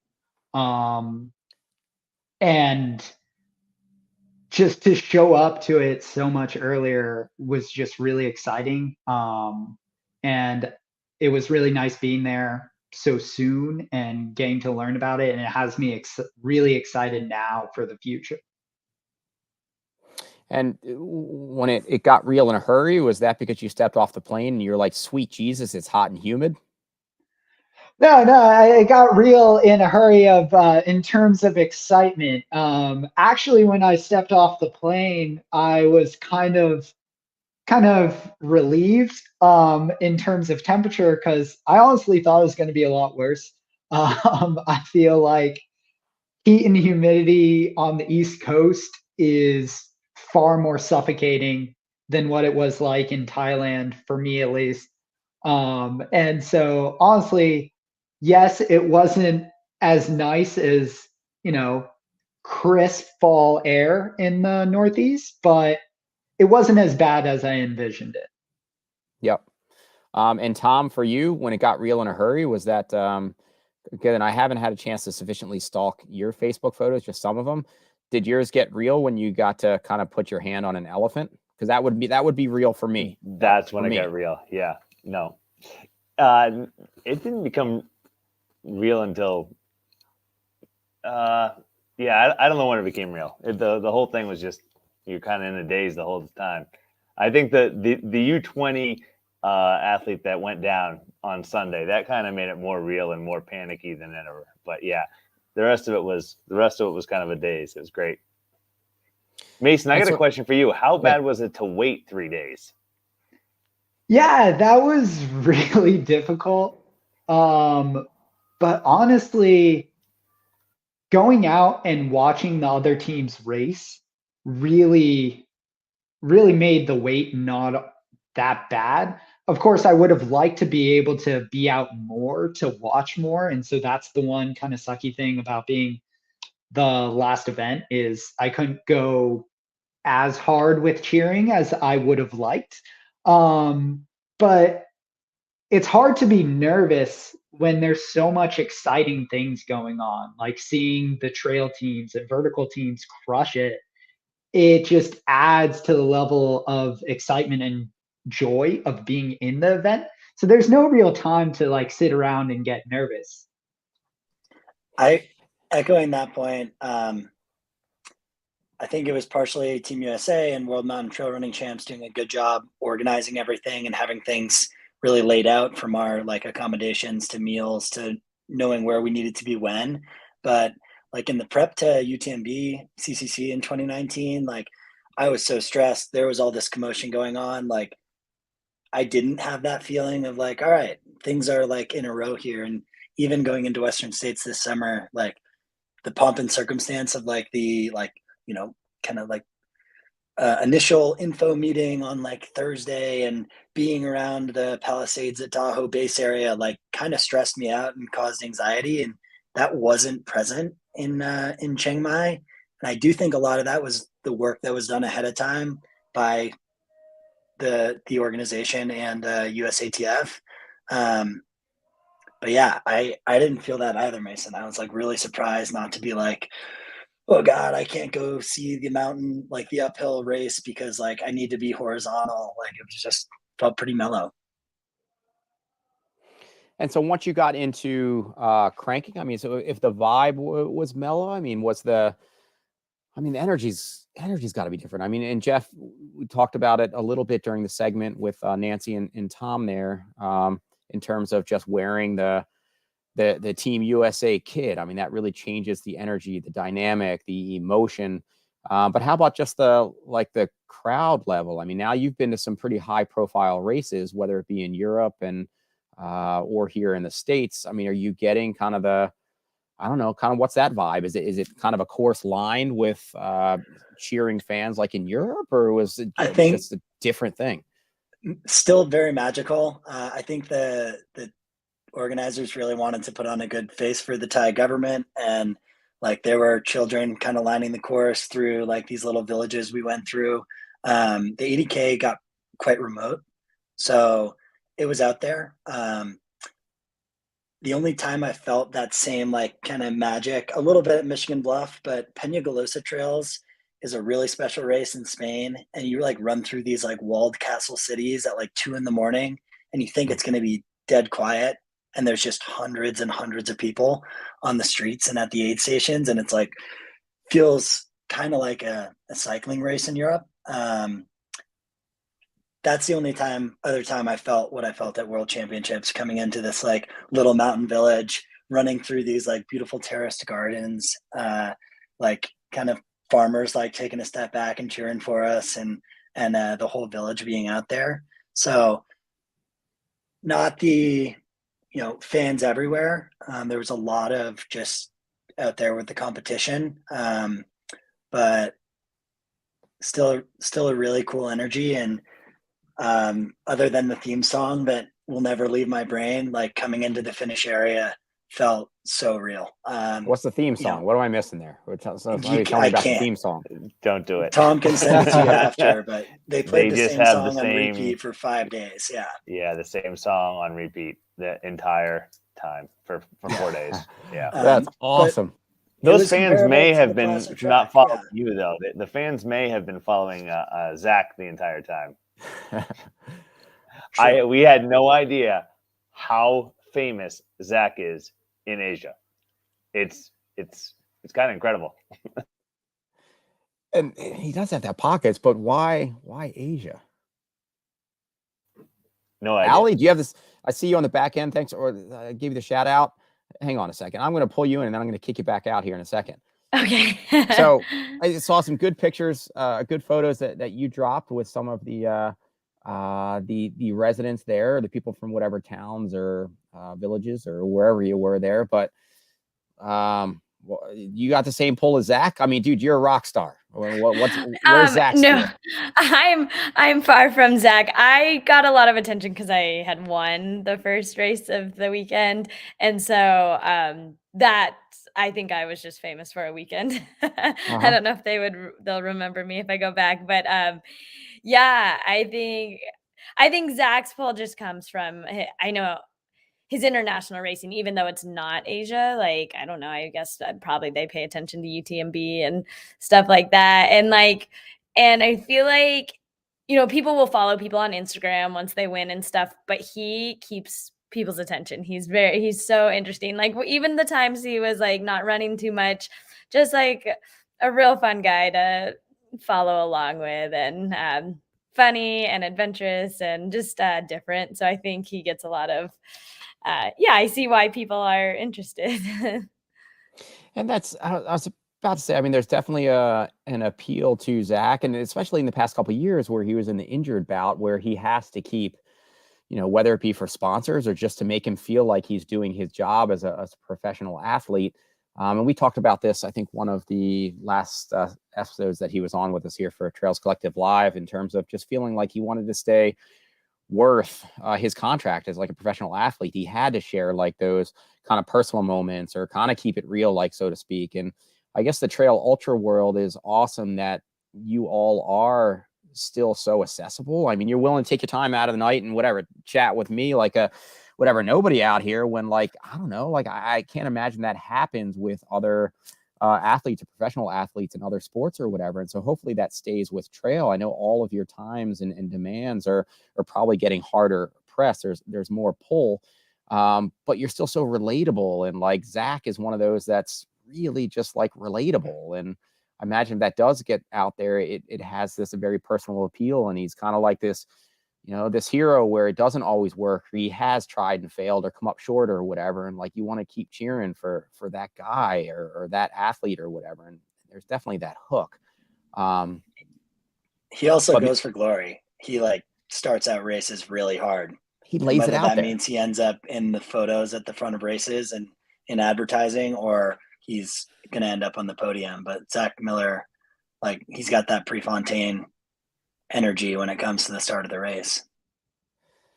He does, which is exciting, right? I mean, I don't know how many views now, but it's the one of the videos from the North Face San Francisco from years ago on his finish. That's just kind of like the epic finish. The one year I have fun. I think most times I talk with him, I reference that when we had the ventilator shortage, which was I won't get into those.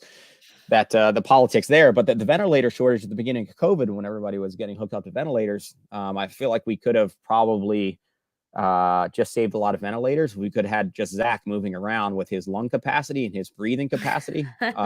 He probably could have, you know, just stood in. But you're right. I mean, he takes it out there and he lays it all out there, and that's a very engaging thing. But that's cool that it conveys, and maybe it speaks to the still small and interconnected world of the trail and ultra community, where it's you know, never mind Kevin Bacon, like we're all still so fairly closely connected, even though the scene's really blown up. But you'd get to a place like Thailand and they still know Zach, or they'll know whoever. I think that makes for a pretty cool thing. So I guess one thing, and then I'll transition to the women's here. There was, and Tom, thanks for planning a couple questions, but there was one that Tom said that I could put out there for you, Jeff. So Jim Walmsley, Adam Peterman, or Jeff Colt for Ultra Runner of the Year? Tom, you're so kind. I think I've had my best season ever, so I'm voting for myself on that one. In my world, I've definitely exceeded my expectations. Yeah, Jim versus Adam, that's tricky. I think this year for Ultra Run of the Year, I think Adam has a really, really good case. Jim also won Madeira and Festival de Templier, which are, I'd say, top 20 global races. Still placed top American at UTMB. That's a really good argument as well. But nice. But I think Adam, yeah, I think the sport might need him to be Ultra Runner of the Year, needs to mix it up a little bit. And speaking of momentum around World Mountain and Trail Running Championships, as we were talking about earlier, Jim Walmsley posted that he wished he was there and missed that experience. So I think really any level or caliber athlete that ends up at that event is going to have a remarkable experience. And just because there were a couple notable names missing this year, there were a really, really deep field of notable names that were present as well. So yeah, Tom, hopefully that kind of answers your question, but my vote's for me. Which I think there's something to be said there before we transition. I mean, I don't know. I think there's definitely a case to be made for Adam there. But with all that said, I don't know. It's kind of fun to take the individuals that maybe aren't already considered that like top tier or whatever. It's like coming. Yeah. In any case, I can make the case for Jeff there too, and I think it's a fun concept. But in any case, Jeff, and it could be for you, Mason, too, right? On the concept of like, it's the individuals you don't expect. It's the ones that haven't necessarily notched these like top tier like finishes in the past, but who make up maybe like far exceed their speed ranking or whatever, lay down these like awesome experiences. Like, how do you weigh that? It's not just the ones that have been notching top finishes across the world forever. Like who's making like the biggest gains, or who has these outstanding performances that are punching maybe well above their weight class. And, if you can kind of single those out or define those individuals, I think that would be pretty awesome. Jeff and Mason, thank you so much for being on with us. Congrats on the world team berth. It was awesome to see some of the photos that came out of it. And thanks for taking some of your time here tonight to weigh in on it. Yeah. All right. Catch you next round. Thank you. Yeah. All right. Hooper, you want to stay on for the women? How you doing on time? Good. All right. All right. So we are going to bring in U.S. women into the mix. Thank you all for being on here. So for some introductions, Michelle Merlis coming to us from Albany, New York. She's had a solid year with a win at Breakneck to secure the team nod, getting in the mix at Whiteface, a win at Escarpment, and podium at Flagstaff Sky Peaks when she was really focused on getting in a solid training block ahead of Worlds. Corey Dowe, and Michelle was in the 40K short division, so to speak. Corey Dowe in the Classic Mountain. She's coming to us from North Conway, New Hampshire. Also coming off a solid year. She secured her team nod with a solid run and fourth at Whiteface, ran well at Loon as well, and took another win at Kismet. Allie, thanks for being on again. She is a native of Manitou Springs, is coming to us from Colorado Springs, runs for On, and is a media producer. Only a week or so earlier, winning 2 of 5 stages at the Golden Trail World Series in Portugal and 9th overall. A season which included wins at Broken Arrow and Mountain Marathon, 6th at OCC, 4th at Pikes Peak Ascent, and 3rd at Flagstaff Sky Peaks 26K. And then Leah, good to see you again. Thanks for joining us again here. Coming to us from Salt Lake City, but can be excused for that, secondary to also having Beast Coast roots growing up in PA. So in some ways, we still get to claim her. Leah is a beast, and for those who don't follow closely, would be a wise place to put your money on who will finish strong over the back half of any ultra race. She's had a solid year with a third at Bandera, second at Gorge Waterfalls and the Canyons, all ahead of a sixth-place finish at Western States. And for somebody who is just a glutton for getting yourselves in really high-powered races, doing Bandera, Gorge, and Canyons, whew, that is a intense mix leading up to Western. You're a beast. So it's good to have y'all. So hopefully, I mean, I could go through and talk about some of just the results from Worlds, one of them being Allie taking the overall win in the uphill, a bronze or third in the classic up-down. Some awesome individual performances, but it's fun to also just try to dig into some of your fun experiences out there, as well as, I don't know, just spinning some tall tales here, so to speak. So hopefully this can be kind of an open conversational thing. Feel free to comment here with each other, or if you want to bring up something that might be fun to talk about with one of you, for sure do that. I'll provide a couple kind of lead-in questions here or concepts, which may drill into the heart of the trip. And thanks to, Tom, if you remember the questions you served up, let's bring you into that thread as well, because you were there experiencing it as well. So let's lead in with Michelle and a question or concept there. No, you can ask this. I know the answer. All right, that's fair. I think I read the consensus. Michelle, question: best dancer, you or your husband? Oh, by far, my husband. The 40K men's champion came up to my husband at the closing ceremonies and said, "You, world champion dancer." That is how I will forever remember this trip. Yeah. So what's all right? No backstory there, or is that just completely like random or misplaced? I mean, has he got some serious moves out there, like during the race, or what's the story there? I think you'll have to ask everybody else if he has moves or not, because I've been seeing the same ones for about 10 years. But for anyone who's met my husband, they know that he is a very lively personality. And yes, he is like that most of the time. He also he puts on his own running races, and he loves being on the microphone. As his mom said at our wedding, he loves to be the center of attention, which came through very obviously throughout the whole week.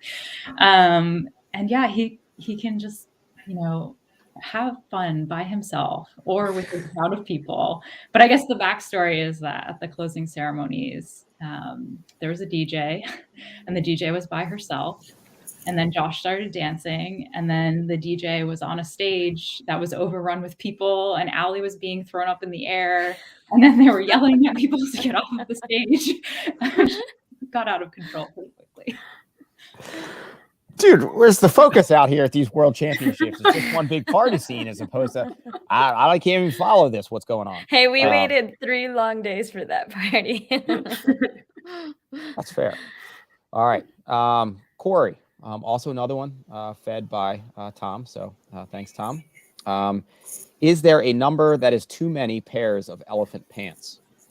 I only bought 1 pair of elephant pants, but I did support the other was shorts. The other was a pair of shorts. And although I did actually I got some more elephant pants for my students, but yeah, I support all purchasing of elephant pants to bring it back to the U.S. and have it become a trend from the U.S. trail and mountain team. So now, is that similar to hammer pants, elephant pants, just maybe like a different fabric and pattern there? You don't know hammer pants. I'm dating myself here. Yeah, they're like big, puffy, flowy. Yeah. So what's elephant pant all about? I think it's just it's for tourists, really. They got you. But I'm okay with that. That's fair. Okay. All right. Let's go, Allie. Which was actually more fun, the mountain races in Thailand or taking your reenactment of the movie Hangover on site?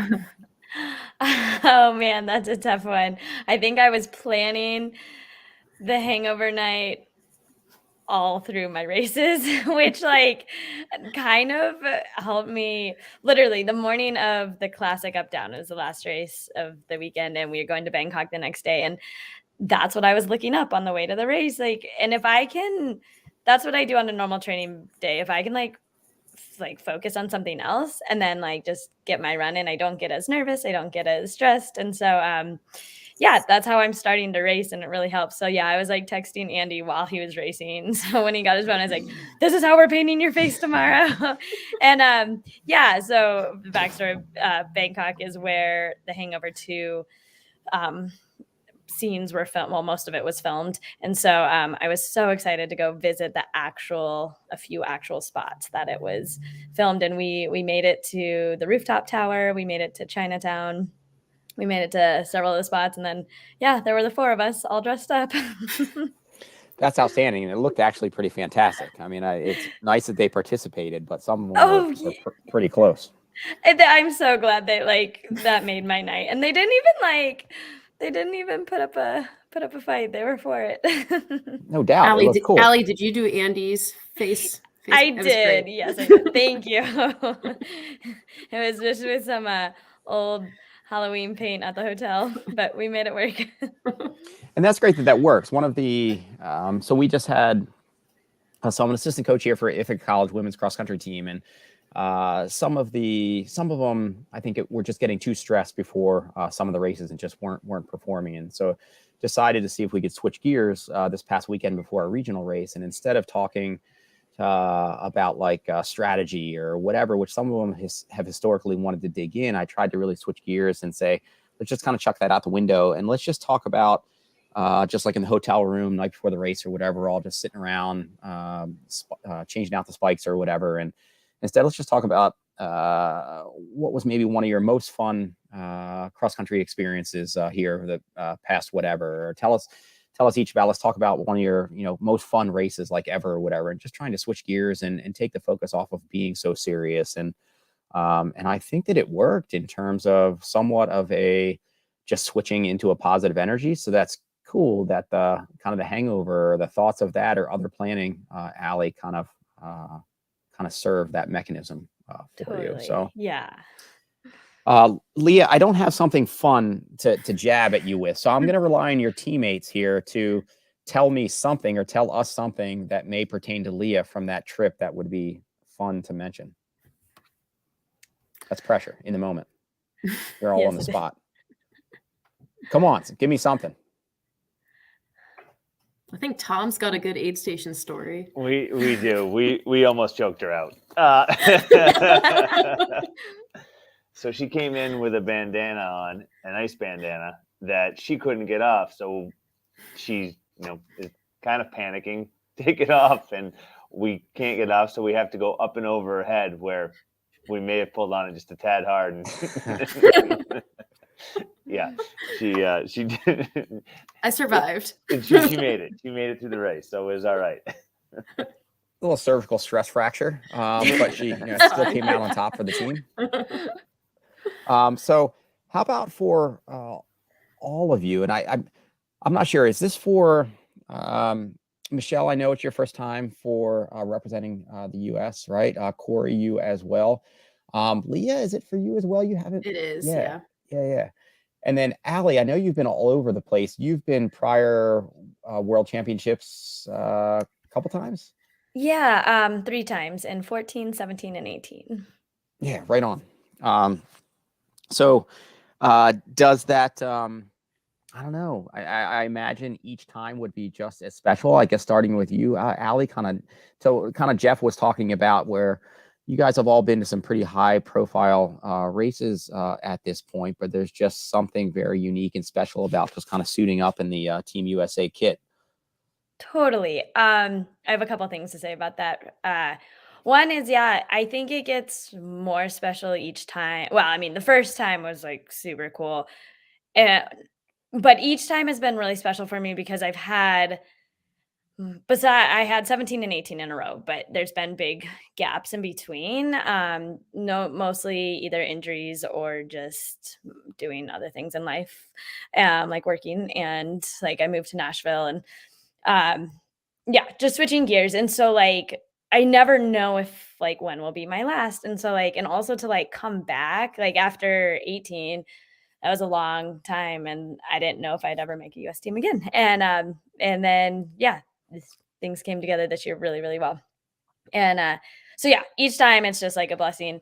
And then also with all the other high profile races, like you mentioned, I got to go to OCC and at UTMB, and then the Golden Trail Series. You know, those are both very world stage races, and so like those were new to me and really exciting. And I wasn't sure with the world champs being canceled for the last 2 years. Like I just didn't know if the same energy. I think people have kind of started to do other things, and so I didn't know what to expect. And literally, like just as soon as I got to the hotel and you start seeing everyone's country, them like fully decked out, I was like, oh yes, like nothing's changed. Like the feeling is absolutely the same. And it was in Thailand just did an amazing job, I think. I like how everything was run. It was smooth.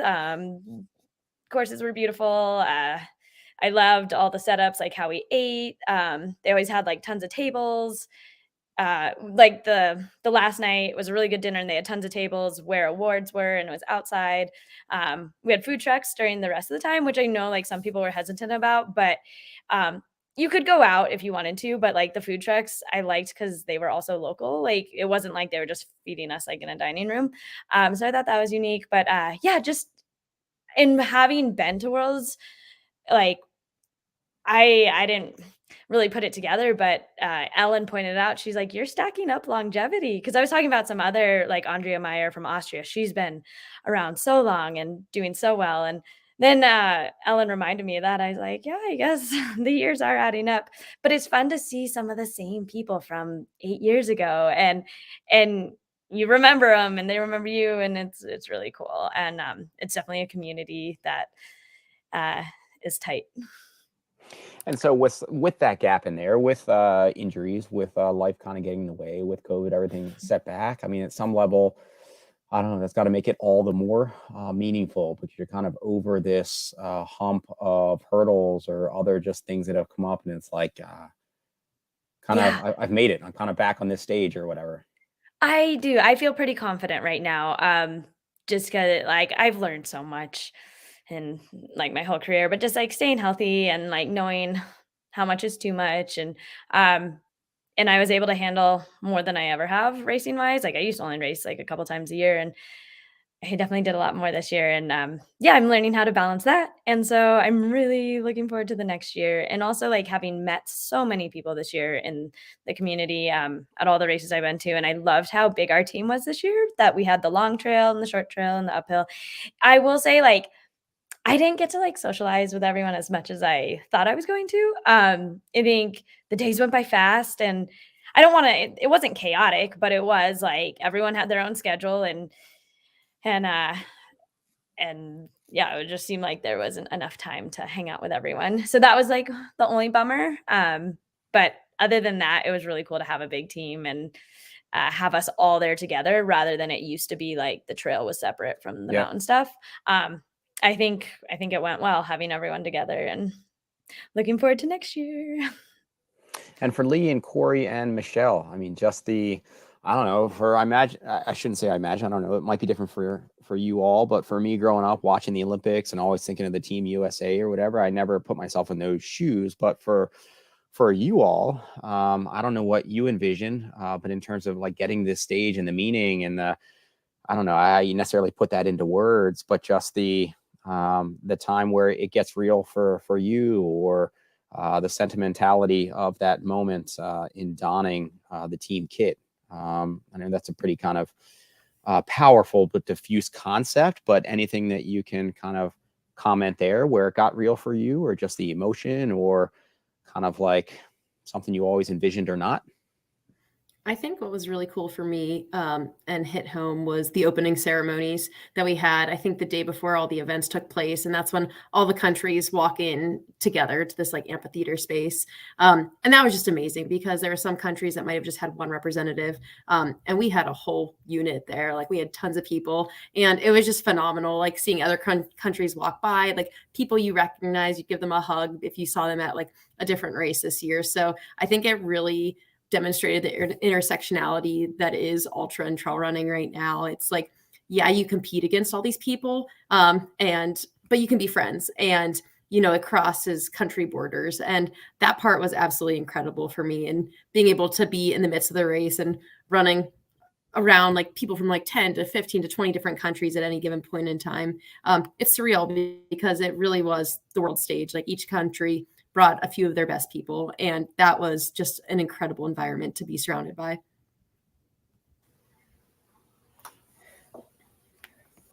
I can say some about it, I guess. Yeah, I agree with like having all the countries come together was really cool. What Mason was saying earlier, like how it didn't really feel real to him until he stepped off the plane. Mine was like almost there. Mine started feeling real when my school did this like big send off for me, and it was like Nice. like loud and a lot of drums and stuff, and so like that felt really real. And then like I left, a couple of days later, but then like in the race, thinking about the race, I was like, okay, this is the same kind of thing as I always do, like same sort of race. If anything, it was like easier than some of the races, like definitely an easier course than Whiteface, for example. But it was cool having all the countries surrounding and like hearing all the cheering and hearing like the different, all the different languages, and there's people like yelling things, and you like know that they're saying like go or like stuff like that, but you don't necessarily like. There's one country that it's like die, die, die. And it's like, they're cheering for you, they're being supportive, but like if you were like at a race like here in the US, you'd probably think they were being kind of mean, but over there you're like, I know that they're supporting, and it's just kind of cool and something that you don't get to experience all the time. So that was fun. Yeah. And hopefully it wasn't just because you were an American and they were like, die American. Yeah, I mean, I don't think they were cheering for me. They were cheering for whatever country was around me that that like spoke that language. But yeah, I don't know. It was cool. So. Yeah, first to Corey's comment about Whiteface, I think Whiteface is the hardest race that I've ever done. So no course will ever be harder, no matter how long. But it was a pretty unreal experience overall. I don't know when it really felt real to me, but I think similar to what other people have said, that feeling took a really long time to come. Like I thought maybe it would be at breakneck getting a spot, but then it definitely didn't feel real 6 months ago. And then over the summer, it was like training for it. Maybe it'll feel real now. I think like the first glimmer of it feeling real was getting the USA kit in the mail, and was like, wow, like I'm actually going to wear a USA uniform. That is insane to me, because I never thought I would make a US team. And if I did make a US team, I knew it would be on a course like breakneck. So I feel like it was just so cool to make it there, and then getting there and being surrounded by people in the sport that I've looked up to for years, and realizing that they were just like incredible human beings was so exciting. Like just hanging out with world champions like Joe Gray, like ribbing Josh at the opening meeting about not having a USA shirt ahead of time. I was like, this is unreal. Like Joe Gray is making fun of my husband. I can die now.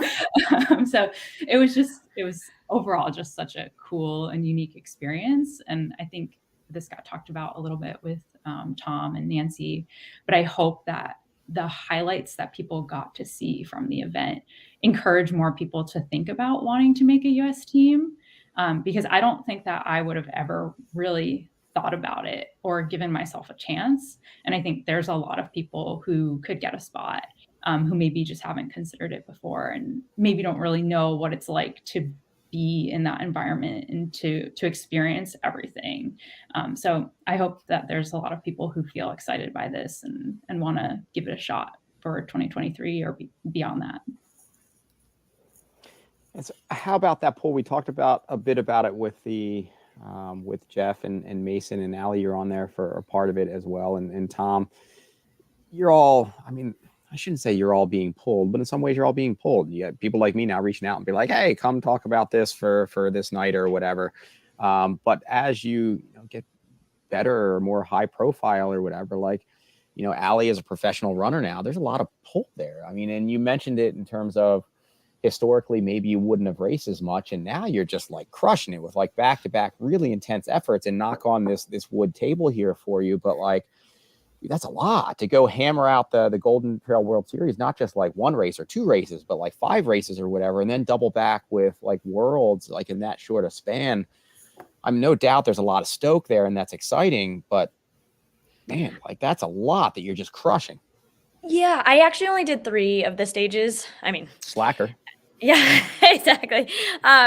So, and that was for multiple reasons. But part of it was because I had Worlds coming up, and also I had only ran 2 qualifying races, so my points were lower going into the final. So I wasn't gonna kill myself to run all 5 when I was already behind in points, which I'm so thankful for. I didn't have that pressure. It was like, cool, let's just go and like, I'll treat each one importantly, but I'm not going to go for the series standing. Yeah, it is a lot. And I'm sure a lot of people have their judgments on as they do. However, like, honestly, the days I raced, it was like a Wednesday, Friday, and Sunday in Madeira. And those are my workout days. And like, I hate comparing races to workouts. Like, I'm like, no, a race is a race. Don't ever say, oh, I'm just doing it for a workout. But I think like I completely took the other days off, didn't even like jog, just like hung out at the pool, or I did go watch one of the races and just like hung out at the start finish line. But yeah, I've learned of like, I really only run 4 days a week now, mostly. I pretty much take Monday, Thursday, Saturdays off and just like hike with my dog. And I started that early this year, and I know I'm missing out on a lot of mileage, but I'm realizing I stay so much more healthy. And so to go race these races, all those in a row, it just wasn't that much different than my training program, just maybe a little harder effort. But yeah, as long as I take those days completely off, I think you can stay healthy. But it does catch up to you. Like, I don't know, I could see the effects in a couple months or something, but I'm taking it pretty chill now. I don't like the cold anyways. So I might take off into Arizona in January just to start running more again. But yeah, I think it's good to be aware, but I do not feel like I made any mistakes running all 5. I had a blast and I don't regret it at all. Yeah, awesome. And I guess more the angle there was you're being pulled in a lot of different directions. There's a lot of high profile races out there. There's a lot of where your sponsors want you to be. There's just places that you want to be, such as the Mount Marathon or whatever, that it's like, this is just a kick-ass like event and like culture or whatever. There's just a lot going on, and there's a lot of pull, let alone having to stack these now, because that's just kind of how it lines up on the calendar. You are so right. And like, that takes discipline on our own ends, but you're right. It's like, it's hard to say no when they're all so high profile and exciting places. And I was already thinking about next year, but what's actually good is Worlds and Golden Trail Series should not interfere at all, because it's going to be earlier. But I think June is a really odd time for Worlds, and that kind of throws a wrench into stuff. But yeah, I think it's I wish there were less and we all funneled into more like the same ones, just to make things more competitive. But we'll just have to deal with the situation. Yeah, and you've asked this question a lot. So do you think there's going to be a sponsor out there that's going to be like, hey, we don't want you racing Worlds? No, I don't think so. No, I just don't. I would imagine that Well, I don't know how that goes, right? Because I'm not in those conversations and I don't have those contracts. I would assume, I shouldn't assume anything because I don't know how that goes. But each of like these big sponsors are doing what they can to have their fairly increasingly high profile series. So when you've just got so much on the table and when they then overlap with maybe something like Western, whatever, no doubt you can pick and choose. But if you're an on runner like Allie, it would seem like if I'm on, I'd be like, I just want you to be successful and kick ass at these really big high profile races. But it would be kind of nice to have you at an on series race or something to that effect. At some point, there's got to be some like overlap. And but no, I don't think I was necessarily thinking of it necessarily that way. And you're right. I kind of keep bringing it up just because maybe it's a comment on how much I'm seeing the scene and the community continue to grow, and just how the money is being allocated. And I'm just imagine that it's just a tough pull for some of these athletes. Yeah, that's a good point too, because I don't know how many brands actually incentivize going to the World Trail Championships, like with podium positions and things like that. But yeah, it's interesting because there's so many competing races going on, like Golden Trail Series, Golden Ticket races, Western States. And I think we're going to see that really come into play next June, because I think we're going to see a lot of like Broken Arrow, which normally brings a really competitive field that would actually attract a lot of the world mountain running athletes. We're going to see them have to make a decision. And same with people who would race Western States. I think especially from the 80K team, it's going to be a little challenging to see who ends up joining the 80K team. That's tough, right? I mean, just for you and I, Tom, when we're thinking about our own event calendars, just trying to get off of each other, which isn't always possible. If I'm those big, ticket races, I don't even know how that goes. Like it's hard to not conflict with one another, like on the calendar, let alone when you're creating these high profile series. I mean, that's just hard. And to Leah's point, geez, and then when you're introducing something that goes back to like a municipality or a nation or whatever, to not step on like the toes of this other, big ticket race. I mean, it's crazy. And how about Leah, for you, because you really threw yourself kind of full tilt into these kind of high powered races that this past year. I mean, once you gun goes off, are you pretty much locked in with the same motivations, or did it feel different to you over in Thailand with like, I don't know, a race is a race, or like now I'm down in this jersey and like this feels different? Yeah, that's interesting. Like this year, I raced a lot this year, but a lot early this year. I think through Western States, I was racing almost every month, like a 50 mile to 100K distance. But then I really promised to myself that I would take after Western States almost exclusively off. I think what made it tricky for the 80K team was we didn't pull positions, or we didn't pull places for the 80K team until the end of September, which then gives weeks of training to be ready to run 80K, which like if you're somebody like me who is recovering a lot after Western States, just kind of doing base mileage, the way the Euros race 80K in the mountains is aggressive. And that's a lot of aggressive training to put in. Like I kind of was training with the mindset of like, I could make this team. Because I think we were filling 3 spots on the 80K team and 2 were positions that people got at Broken Arrow. So I think that part was tricky for me, was like having to put 5 weeks of training in to get me up to the level that the Euros race 80K aggressively. And I think the difference between how we approach the World Mountain Running Championships and how other countries do, like a lot of countries emphasize this, like they prioritize it, they emphasize it. Like France, for example, they had 3 women in like the top 6 or 7 in my race.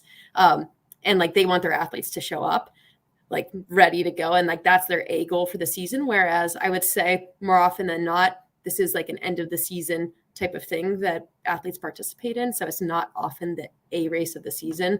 And like in this case scenario, it's the end of a season, which is a little challenging, especially whenever you're running a longer distance, because there's a whole season of fatigue in your legs. But yeah, during the race, my husband was out there taking photos and documenting the whole thing. And I just remember seeing him on course and he said like, this is just your normal 50-mile race. Like do your thing. So that's how I was approaching it. And that's how it felt the whole time, was to just do my thing and like, it will come. And that's exactly kind of how it played out, which was nice. So it didn't feel too like different from what I've been doing all year. And I think the fact that I raced a lot kind of put me in that mindset of like, okay, what's 50-mile effort? let's tap into that and let's just keep it rolling. And so when you say aggressive, are they just like going out and just racing it harder from the gun? Is that what you mean by they're racing it more aggressively? Yeah. It's funny. Like even when you look on Strava at the first climb of the race, which the vertical race did, the marathon did, and the 80K did. And like, I don't think any of the 80K women, I think one 80K woman actually cracked the top 10. I think Adam Peterman cracked the top 10 on Strava for like that segment, which is mind blowing, but I know not everybody, and not everybody uploads onto Strava, but like Ashley Brassavan and Kimber both were in like the top 10 for women on Strava, which is compared to all the ladies in the vertical race who uploaded their races onto Strava, which is pretty impressive. So like things went out hot, and you just have to decide at the moment in time, like, am I going with them? Am I not going with them? What am I doing? So I know for our race, I mean, we were sub 7-minute pace for the first mile and a half, which like is pretty aggressive for, you know, a 9-hour race to be starting off like, but you needed to get out. This race, it like narrowed pretty quickly once you hit the trail. So you kind of needed to get out. So it was. So for you, especially where you're pretty calculated and such a back half runner, hopefully that's fair to say. And when you're powerful in the upper miles, I mean, for you to adjust to, 80K is a long way, but whatever, like you're Leah Yingling, you're just getting warmed up at that point. You kind of have to go out hot because, I mean, you need the 80 to 100K or 100K to like 100 miles is where you're really getting fired up. Yeah, that's exactly true. Like that's something I realized this race was if I wanted to be more competitive at this distance, like I ran a really, really good race that I'm really proud of. And that put me like just in the top 20. And I think a goal going into this race was probably top 10, but it was amazing. Like it was such an amazing experience to show me like, hey, if you want to be in the top 10, this is what you need to do. And that's race more aggressively and like stop relying on more carnage to happen. Because when you're talking about shorter race distance than I'm used to, like carnage doesn't happen as much. So that's not necessarily like a great race tactic. So that part was just completely enlightening to me that, you know, the more competitive the race gets up front, like I think in my race, 10 minutes decided 10 positions from 10th place to 20th place. So, you know, you're taking a little extra time in an aid station, like you're, you know, making a couple mistakes out there, and that's costing you easily 10 positions from 10th place to 20th. So yeah, it teaches you different race tactics. And I think like if I were to go back on a future world team, it would be fun to play with like just different ways of racing it. Mm-hmm. So you might have been actually 15th had Hooper not botched the had he not choked me. yeah No, we got through it. You did. All right, so maybe one or two others, and then I'll let you guys off the hook here. So Michelle, how did it feel for you going? You referenced it just a little bit ago in one of your comments on it would take a race like I think like Breakneck for you to like make the team or whatever. Did you have some seed in the back of your head that was like, I don't know, like I'm not worthy or like I couldn't qualify in some other way? And did that really kind of eat at you or drive you like going into the kind of the world cycle? Yeah, I mean, I definitely, I think even after Breakneck struggled with like the imposter syndrome of like, I don't belong on this team. Like the people on this team are way faster than me. They're way better than me. They're world champions. And especially like the team all of the teams. But the 40K team, I mean, both Ashley and Kimber had been on US teams before. And just knowing like some of their times, I mean, from their high school to their collegiate careers, I think Ashley was like Foot Locker national champion when she was in high school. Like, and I didn't start running really until I was in graduate school. So I feel like I'm behind in a lot of ways. But I also just felt like making a US team would be about running in a race that suited my specialty or what I'm good at, which is really technical trails, and Breakneck is really technical. So I think I had a lot of drive and a lot of focus going into that race for the spot. I think as Ian knows, like I got down and I trained on the course every weekend for 6 weeks. And like I poured my heart and soul into training for that race. to get the spot. And then I really poured my heart and soul into training for the race in Thailand. And I felt like I was in the best shape of my life going into the race. Like I trained at altitude for 5 weeks. I did sauna training. I just I had an amazing training block. It was so much fun, which I feel like was the best part about it. Like it was hard work, but I had so much fun training. I almost didn't want training to end. And I guess like the picture perfect ending to the story would be that I had a really great race, but I had a really awful race. So I don't feel like I lived up to my own expectations at Worlds. But I feel like the whole experience definitely made me think about expanding, like thinking about what I'm capable of and kind of putting in that fire to want to improve, to want to get better, and also like giving me the confidence to believe that I could make a team again in the future, and not narrowing it down to it has to be a qualifying race that is of this distance and this technicality. So I think that I'm walking away with just so much more than I had going into the entire experience, which is really exciting, and kind of like what this sport is all about for me. Mm-hmm. Corey, how about you? Any similar feelings there? I mean, I think I sensed some of that from Michelle along the way, and whether it's she and I connecting or some of the comments she made or whatever. So I could sense some of that was there. For you, I guess I haven't connected with you enough to know. I mean, in terms of earning that slot on the team and how you felt there, any of those same kind of thoughts or not really? I mean, you were just like kind of all business, and yeah, I mean, I don't know.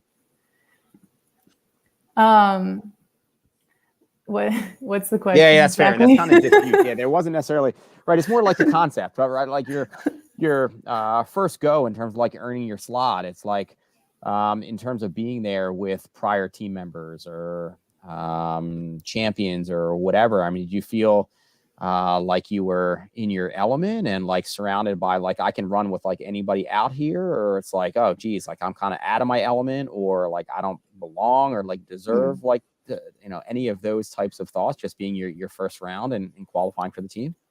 Yeah, well, I definitely went into it like really nervous about the fact that like I'm not like there was like so many people on the team that are like pros and like this is what they do, or it's like the bulk of what they do, and so I like felt like I didn't fit in that sense.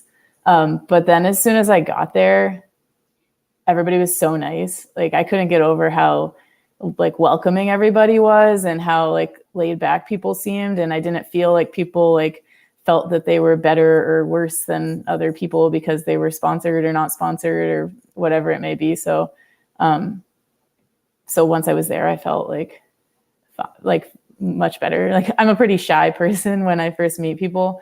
And so I was really nervous going in, like literally like I went with my parents and then I got to the hotel and I got my room and my roommate wasn't there yet. And so then I was like, what do I do now? Like, who do I like, what do I do? Like, I don't want to interrupt this table of people that all seem to know each other. And, but then I did, I went over there and it wasn't too bad. But yeah, so there was that aspect. But as far as like I've been trying to make the team, or I've been trying to like do what I can ever since my first mountain race, because I came close in my first one. And so I was like, oh, this is like potentially attainable. And yeah, so I'm going to keep trying beyond this. But yeah, like one of the biggest takeaways from my experience at Worlds and what I keep telling people when they ask about it is just like how kind everybody was and welcoming and like that experience of it. So that's kind of cool. Anything else that would be fun to chat on? Any other stories that you're like, just maybe haven't come up for any of you that we could touch on or that you could share before we lose you for the evening? if you go to Thailand, I would highly recommend getting a Thai massage. They're like $8 an hour, and they're all over the place. That I had 2, Nancy had 4. Like, super fun. Yeah, Thailand, the people of Thailand are just so delightful and kind and welcoming as well. And there's lots of coconuts for sale to drink out of. That was one of my favorite things. I didn't get the coconut ice cream until the last day after my race. Yes. And I was so upset that I didn't get it sooner. Right. I didn't know. I just didn't know about it. I don't know. And so I got 2 of them. It was Good. so good. I would have gotten more, but we were leaving. Yeah, I think to Allie's point, I think it was Caitlin Gerben, Patty O'Leary, and Brittany Charbonneau all got Thai massages the day after the race, and they're all in the same room at the same time, just in a line.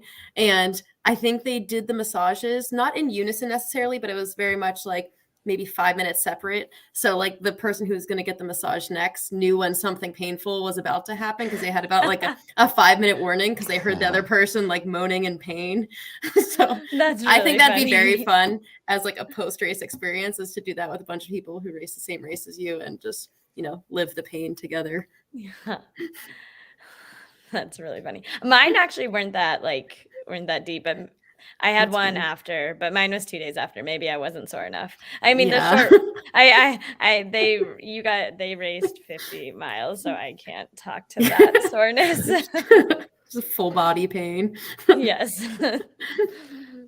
I will say, I don't know if you guys saw any wildlife out there, but on one of our runs that we were doing a shakeout on, we saw a snake that was about the thickness of a male's calf and 6 feet long. So I didn't see any during the race, luckily, but that was definitely in the back of my mind the whole time, was a 6 foot long, 1 foot in diameter snake.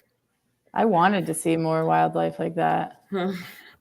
All I saw was a slug the size of my fist and a that's pretty cool spotted cricket looking thing. In the wild, of course, there was the elephants. Yeah.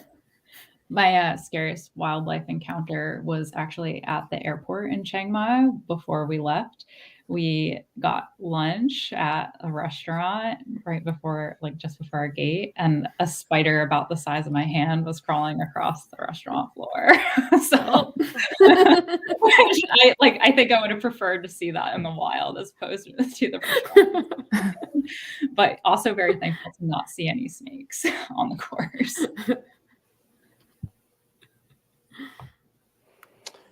Right on.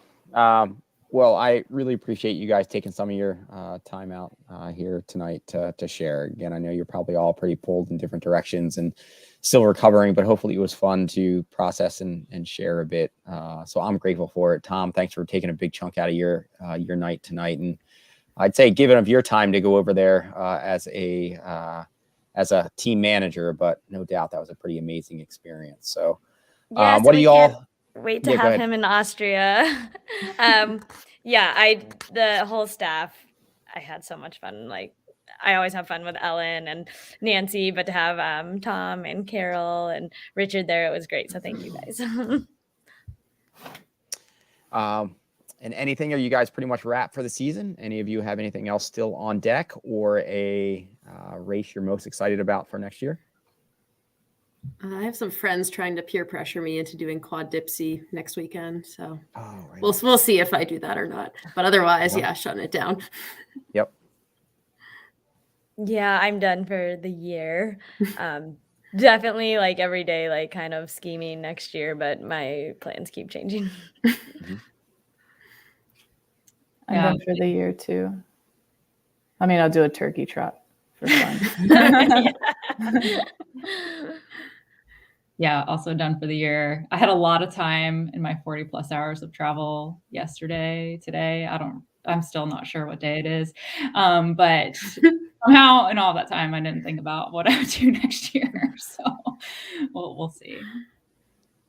Well, it'll be exciting to see where, I don't know, the continued adventures ahead. I was going to say where you'll all go, but I don't know, that didn't quite sound right. I'll just be excited to see where your adventures take you, and be grateful for the opportunity to check in or catch up again. Absolutely. So congrats all. Congrats on representing the U.S. well, and thanks for sharing a bit about it. And we'll catch up with you next round. Sounds good. Yeah. Thank you. Good to see Thank you, you. girls. Nice seeing you guys. All right. See y'all. Bye. Bye. All right. So thanks for all those who were able to catch us live tonight for Trails Collective. I don't know what comes next weekend going into Thanksgiving. JFK is coming up on deck this week. Maybe we'll chat a bit on that, or maybe I'll just kind of take a breather here as well. But I really appreciate you all tuning in. I appreciate the support. I appreciate all the individuals who are on with us here tonight. And I'll go see if I can catch at least one or two of the women in my life, my wife and daughters before they pass out here. So I'm going to hit it. It's been a lot of fun. Thanks so much for your support, and maybe I will talk to you next week. All right. See ya.